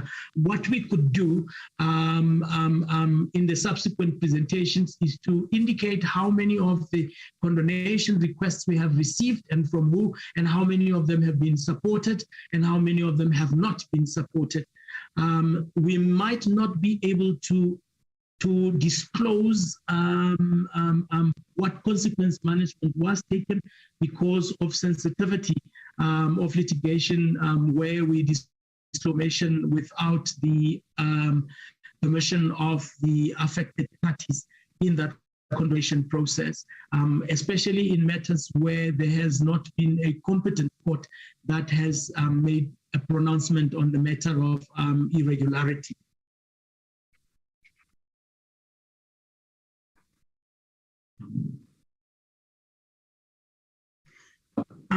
The challenge that you are experiencing with regards to loss of... Excuse me, Chairperson. Yes, Honorable Lenzano. Chairperson, on this issue, I wouldn't like the acting Chief Procurement Officer to just go past this. when he is saying, because the articulation seeks to say, at no stage would we then get these details, or we would get stale information in a quarterly report or so. Does this mean we are unable to get fresh information? Why can't we be told what is it that is currently done? Thanks, Chairperson. Okay, thanks, Honorable Lenzana.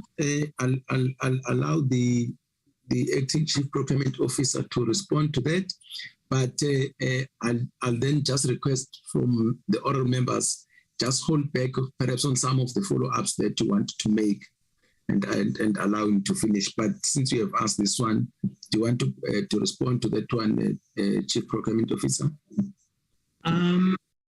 Chair, Honorable Chair, thank you. And Honorable Member, thanks for the question. What we will disclose in the report with what was the nature of the irregularity, what were the costs, what was the supplier, because the supplier would know that there was irregularity, and what consequence management was taken. What we would not disclose is if a certain individual was disciplined, we would just say disciplinary process was taken, but we would not say against who, because of not. Because we would not want to be litigated unnecessarily based on having divulged information which should have been treated as a confidential information. We would work with the Secretary with regards to the format, the presentation on the Secretary of the committee with regards to how should we report. We will share the structure and for comments, or we will present in the next quarterly review, and the committee can then indicate what more information they would want. And as far as we are legally bound to report, we will certainly do that, if that's okay with you, Chair, and the Honourable Member.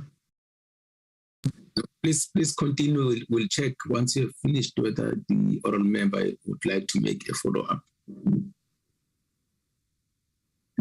Please proceed. Thank you, Chair. Thank you, Honourable Chair. The unfortunate part with regards to transversal contract, Honourable Member asked, how do we then deal with losing economies of scale pertaining to the organs of states that do not participate in our transversal contracts? The PFMA regulations are structured in that way that may participate, and gave the decision to the accounting office or accounting authority.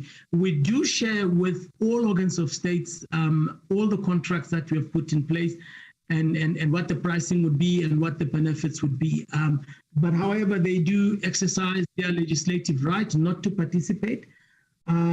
We have looked at, when we issued the public procurement bill, we had indicated that the participation in the transversal contract would be mandatory, basically to address this issue.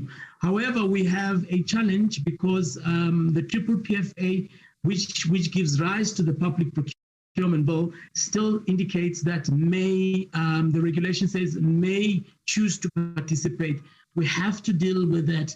And if once we have dealt with that, we may regulate under the public procurement bill, once it's turned into an act, we may regulate that participation is mandatory when we look at economies of scale. But the current legislative environment does not force us to, does not give us the right to force participation. Hence, we need to look at PFMA first before we can actually effect that compulsory participation. There are contracts where there's a huge loss of benefits simply by not participating. I made an example to the voice and data contract. The organs of states that are participating on RT15 are getting unlimited data, unlimited minutes on their contract.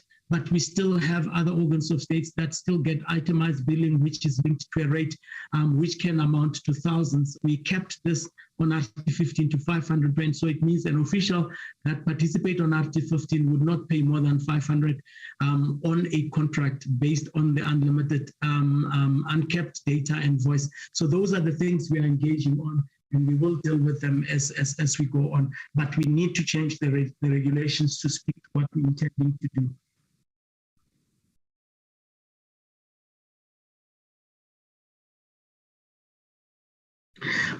There was a question with regards to what do we do where with deviations where officials are not complying to the laws applicable to procurement. When they send a deviation request to National Treasury, we test it in line with the legislation. If the legislation does not support that type of deviation or that type of modification, National Treasury does not support.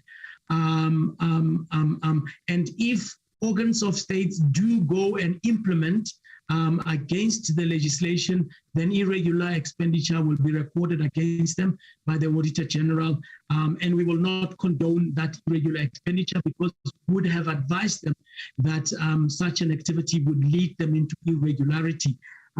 Therefore, under no circumstances, National Treasury support any request for deviation, condonation, or modification if it is against the law. We definitely would advise the accounting officer correctly with regards to that. Therefore, in the presentation that we have provided, all the matters that we have not supported, it would definitely be the matters where the law would have not been complied to had we supported that deviation or had the accounting officer implemented that decision that they wanted to implement.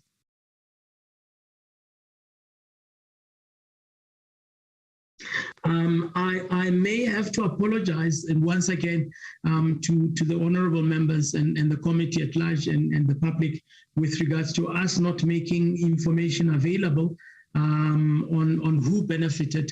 It is my commitment that when we do report after Q4, we will have a full disclosure of information as requested. Our IT system, as well as having to manipulate the data manually and check CSD vis-a-vis the data that we have received, has impacted. We have started working. We did not finalize. It is my apology again, Honorable Chair, through you, that we will make that information available. It is not our intent to withhold that information. We just did not have ample time to be able to deal with it. And it was brought to my attention through the request by the Secretary of the committee and the Honorable Chair, but we will make it available. My apologies once more. I have spoken to consequence management. Consequence management is not the responsibility of the National Treasury. The condonation framework places that, the PFMA also places that responsibility to the accounting officer and the accounting authorities. If there is any irregularity that is picked, the accounting authority must provide the reasons why that happened and what they would do to make sure that consequence management is taken and that there will be no recurrence of such an irregularity. We will apply our mind based on the framework, and the conditions of the framework must be met. If not met, we would not condone any irregularity until such time that all the conditions of the irregular expenditure condonation framework are adhered to. One of them is that consequence management must be exercised by the accounting officers.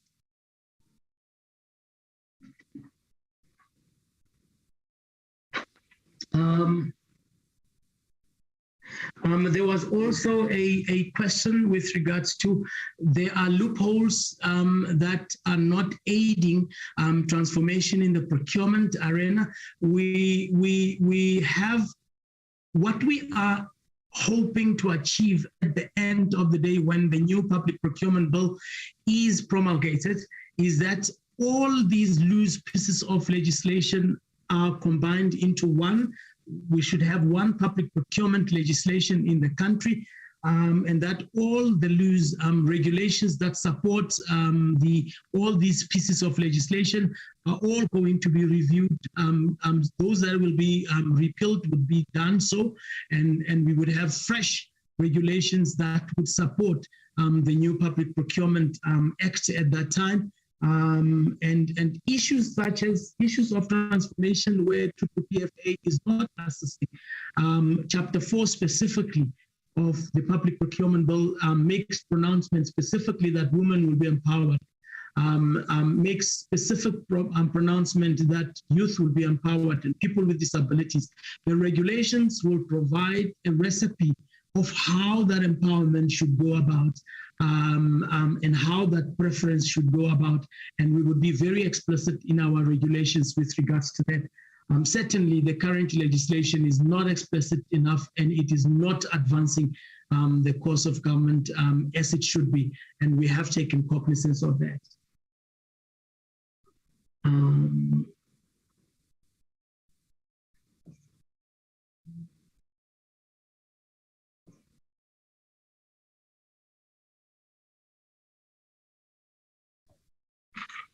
Chair, your question on 90-10 and 80-10 with regards to how serious do we view transformation? We view it very serious.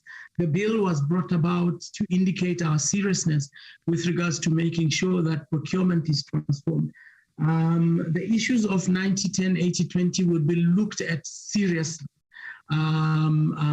when we do regulations that govern preference in terms of the point system.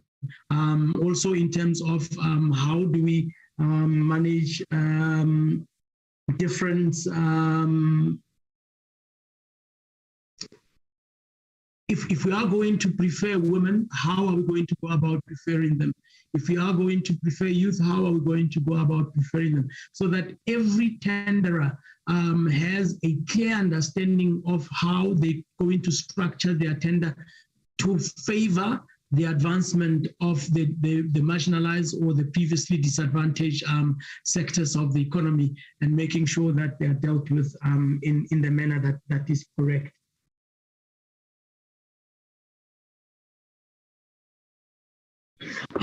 There was a question that was asked with regards to I'm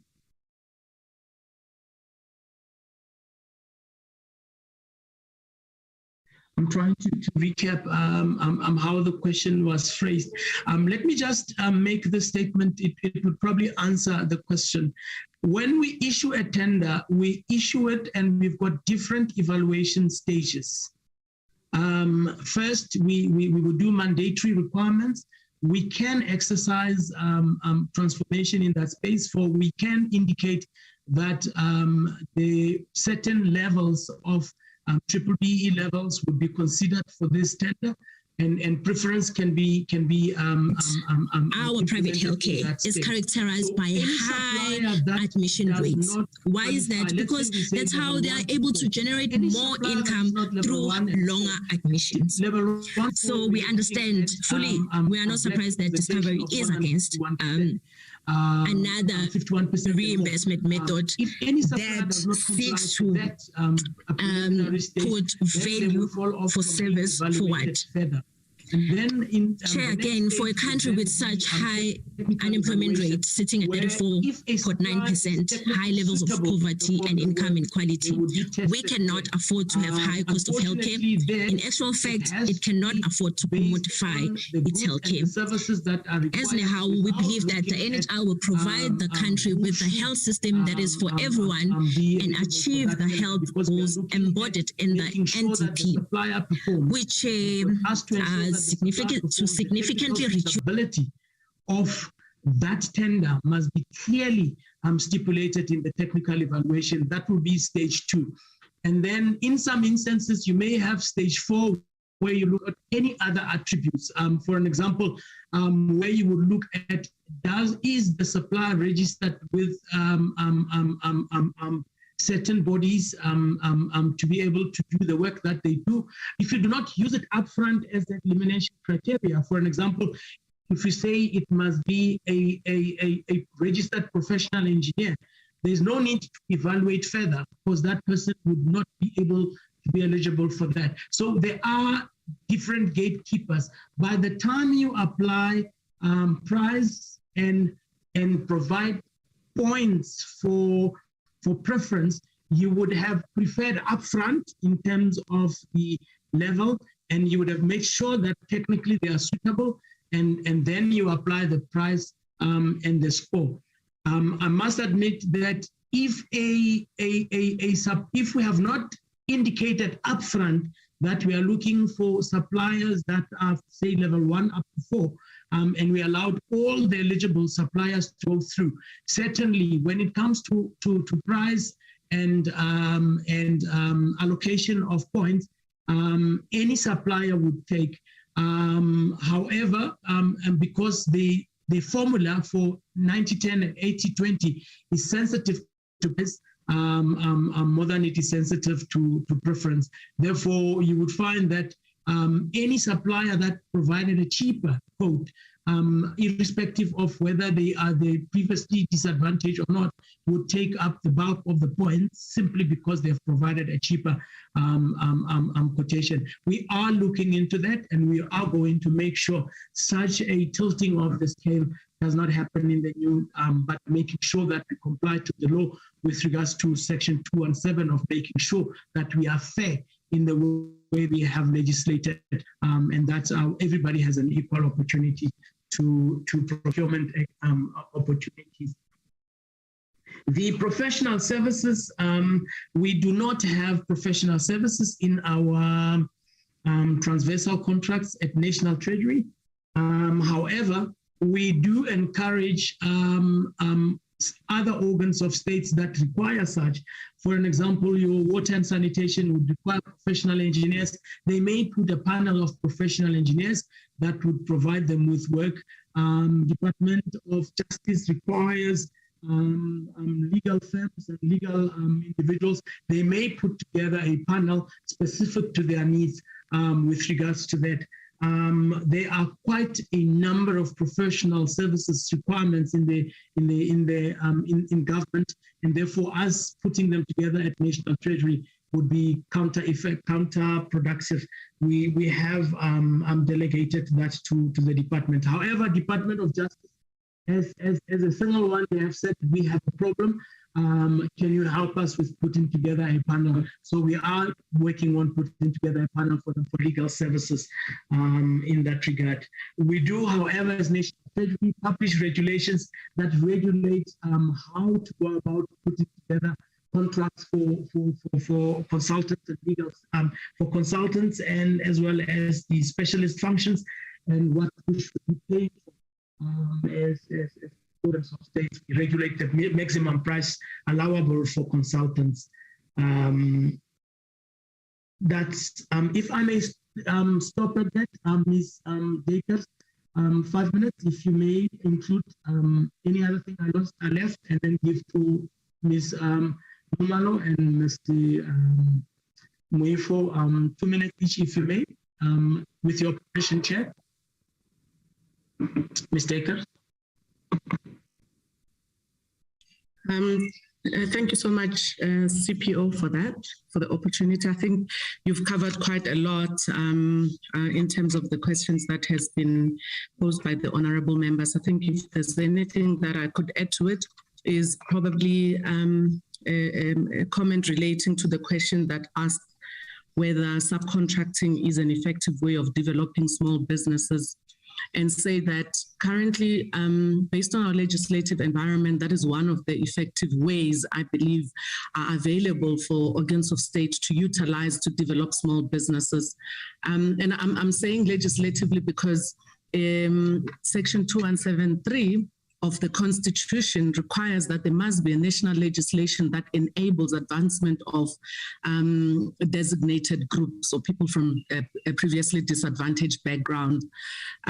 What may be lacking, and is a bit of a challenge in government in terms of making sure that this legislative enabler is used effectively and it actually works is making sure that whenever tenders are issued and where feasible subcontracting is required, there is follow through to make sure that the commitments that the bidders have made through the bidding process are actually implemented and the small businesses actually realize the value that has been proposed by the bidders as part of the bidding process.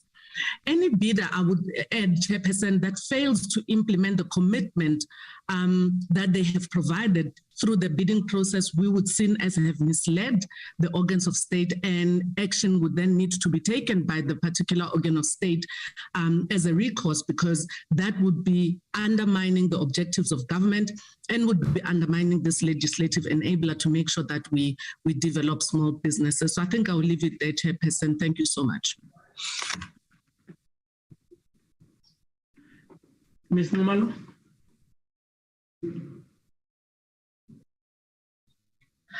Thank you, Chairperson, and thank you, honorable members. And thank you, Mr. Molefe, for this also opportunity. And I think you've said quite a mouthful. All I wanted to elaborate on is just on the legislative requirements, indicating that post the repeal of the PPPFA is Chapter 4 of the Public Procurement Bill, which provides to set aside the awarding of bids to promote categories of businesses, meaning the small, medium, and micro enterprises, including local manufactured. So in this case, we are referring to goods that are manufactured in the Republic and therefore promoting localization in this case. But furthermore, it's not limited to that, but we also make reference to women-owned enterprises, because within the current legislation, we are unable to set aside. And based on that fact that we're unable to set aside, there is a pre-qualification criteria that institutions prior to going out on bids and doing their market assessment would then stand as to what are the opportunities for these designated groups, which include women, youth, and people with disabilities, etc. And I think the chairperson also made reference to the 80-20 and the 90-10. The 20 and the 10, basically what we are using is the status level of contribution in terms of the BBBEE. But the 80 and the 90 doesn't only look at price, but looks at the manner in which that supplier that is being evaluated, if the supplier would be able to has responded to what is required by the institutions.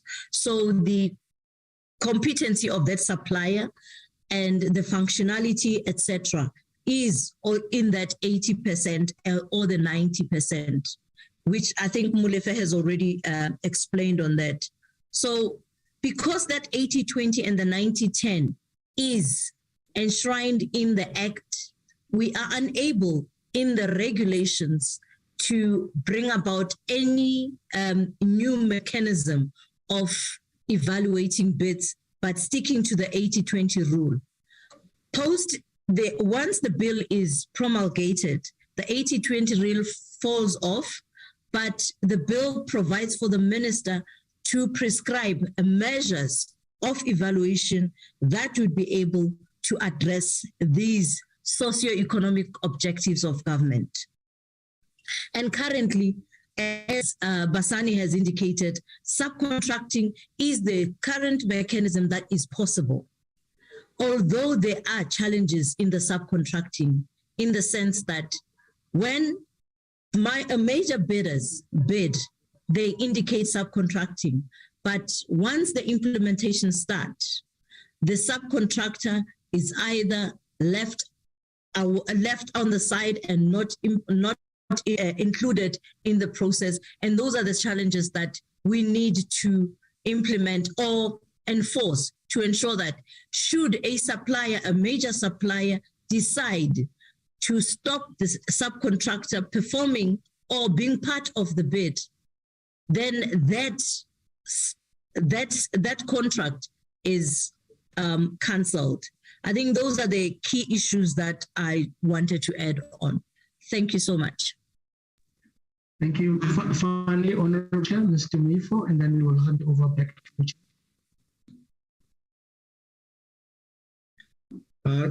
Thank you, Dr. Fani, and good morning, Chair and members of Parliament. I think Mr. Fani has addressed all the issues that relates to transversal term contracts. However, what I needed to touch on with the question that was asked is with regards to the loss of economies of scale for organ states not being part of transversal term contracts. At the moment, legislatively, transversal term contracts are an option. So all accounting officers and accounting authorities at this stage, they have an option. They can make a decision to be part of them or not to be part of them. However, with the introduction of the bill, we are looking at to make them compulsory for certain commodities to be arranged centrally as transversal term contracts.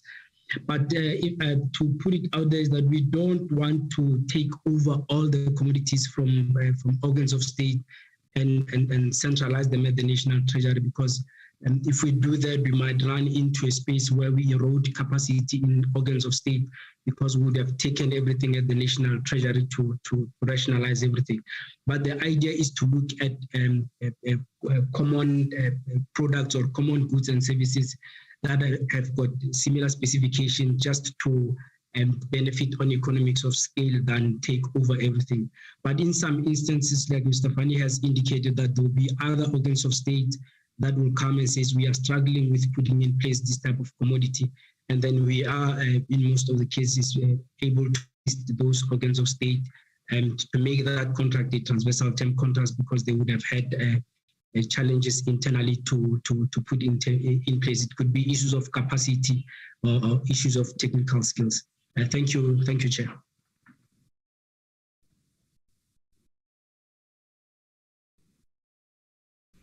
Over to you, Honorable Chair. Mr. Isaac Fan, we are done with your team, right? Yes. Yes, we are, Honorable Chair. Thank you. Okay, thank you so much. Honorable members, I said hold on to your follow-up questions.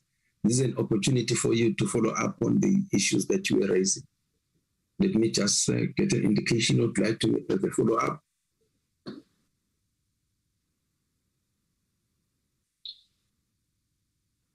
Honorable members, are you there?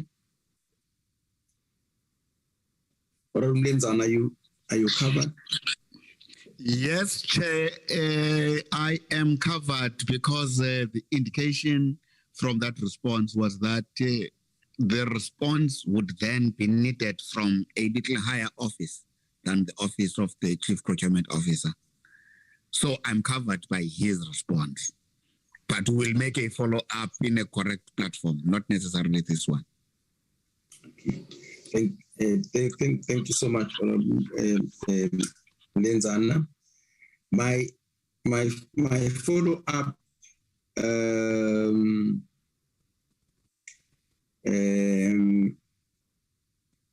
is that while we are saying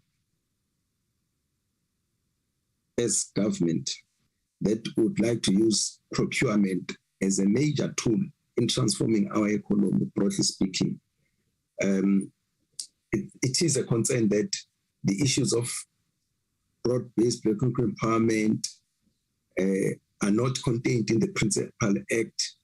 We are told that they will be in the secondary legislation, and that makes it very much weaker. That's my first take, and obviously we may have to take this one up with the political office, but it does no harm to hear you what would be your response to that statement. Also, I think the office can do this. You see, it's also very important that we talk to the people we try to govern and to assist with our processes. I just want to check whether you do have a public liaison person from your office, just to get to know how people feel about what we are doing, especially around the question of empowerment, especially around the question of subcontracting, around the issues of people being paid on time. Because that's also very, very important, colleagues, that you should have a feedback. Fortunately, I don't know whether it's fortunately or unfortunately, we as a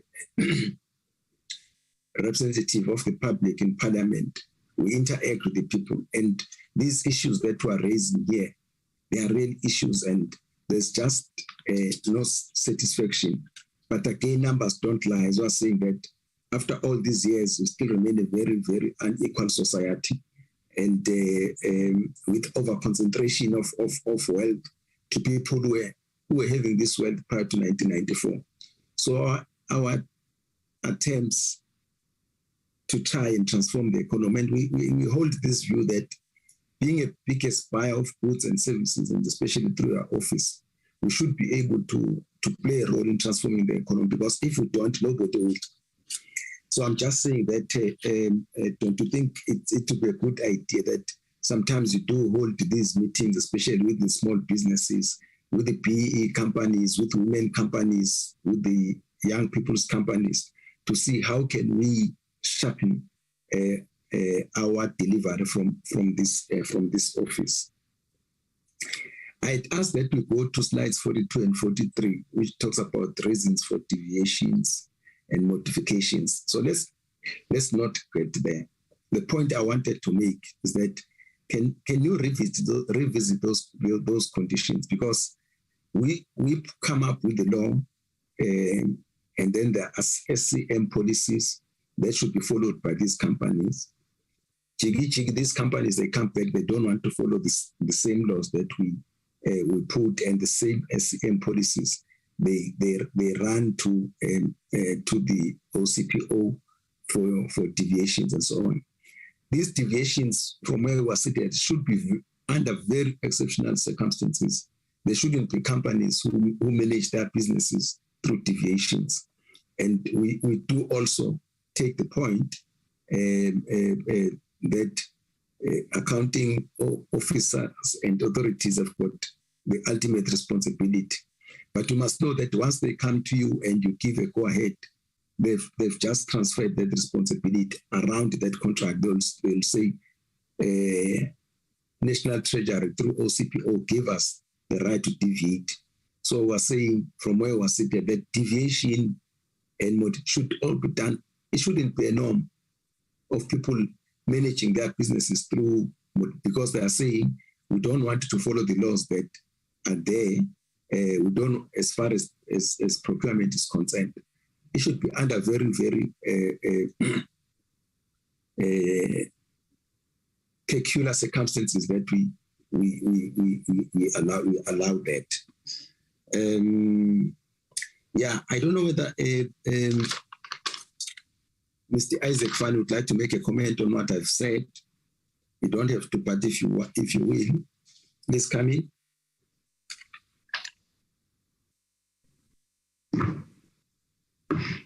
Thank you, Honorable Chair. I would just like to speak to one. I think we are noting your comments on the slides. We will look into that, and we also take note with regards to deviations should be an exception, not the norm.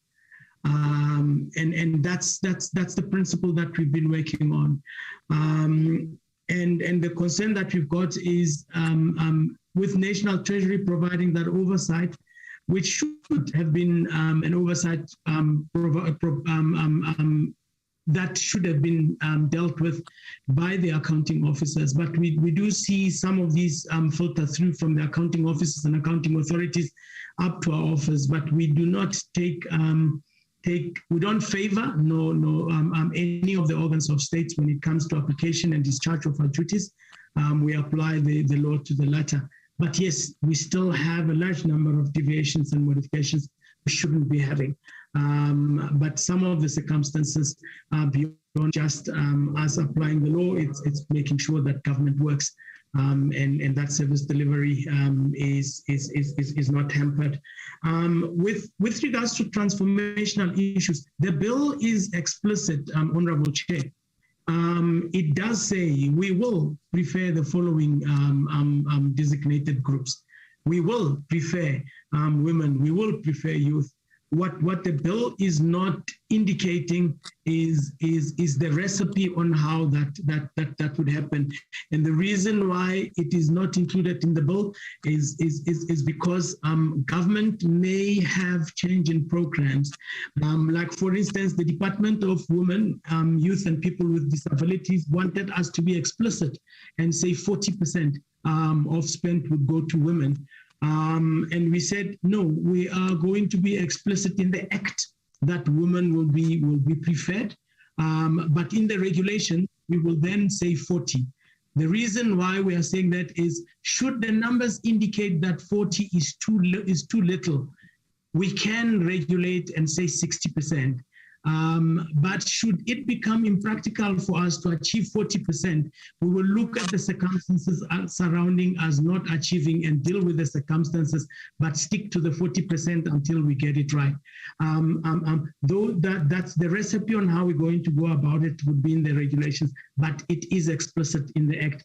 Chapter 4 of the Public Procurement Bill, as we have it currently, as it will be presented to NEDLAC later on, and to Cabinet and Parliament, is explicit in that regard. Thank you, Chair.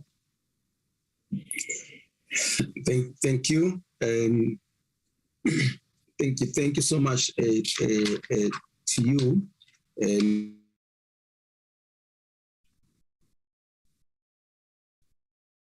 About the acting in the OCPO. It creates a lot of uncertainty. I'm sure no more ukuxosha abantu awukwazi ukubaxosha bazothi hayi uyafika mhlawumbe nawe uyadlula. So all those things but the main things about certainty, about who's in charge. And then you take all the responsibilities which come with the office. But I think in the absence of further questions from the honourable members, let me take this opportunity once more to thank you, Mr. Isaac Fanny and your team, and wish you well. And you must know that as this committee, as Parliament, you put a lot of trust in that office. One, to make sure that the resources of the state are properly used, that we have got proper regulatory function as far as procurement and SCMs are concerned, and to make sure that we transform the economy using this tool of the budget. In the current financial year, we've got 2.02 trillion rand as the budget of the state. And as to how far Black people, how far women, youth and people living with disabilities are benefiting remains a big question. I think it's one question which we are going to be dealing with at DPME, because as far as evaluation and monitoring, those are the things that we really want to look at. But thank you very much. You may remain in the platform, but if you have got more issues that you'd like to go and attend to, we are free to leave the meeting. Okay, let's go to the next agenda item. Darren, we are dealing with the minutes. Just a second.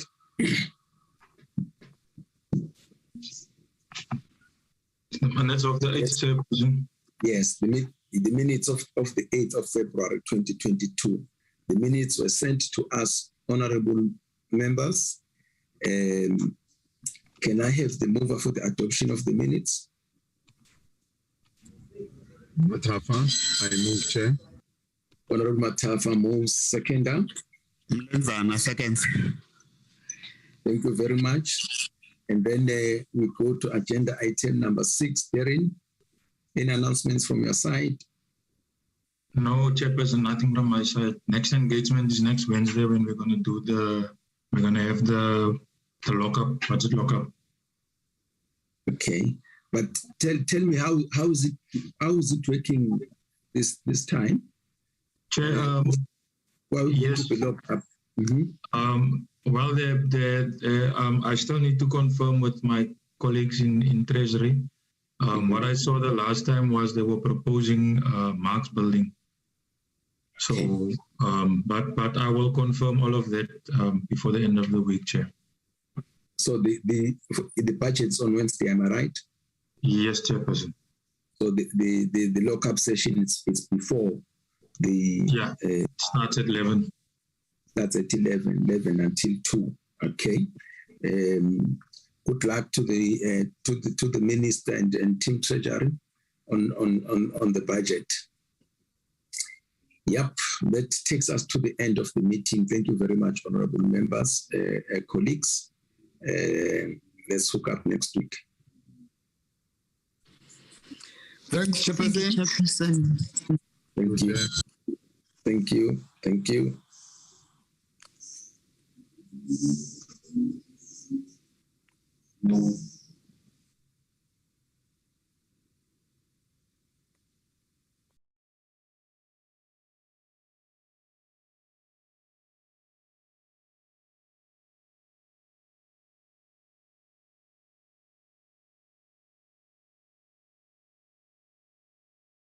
Recording stopped.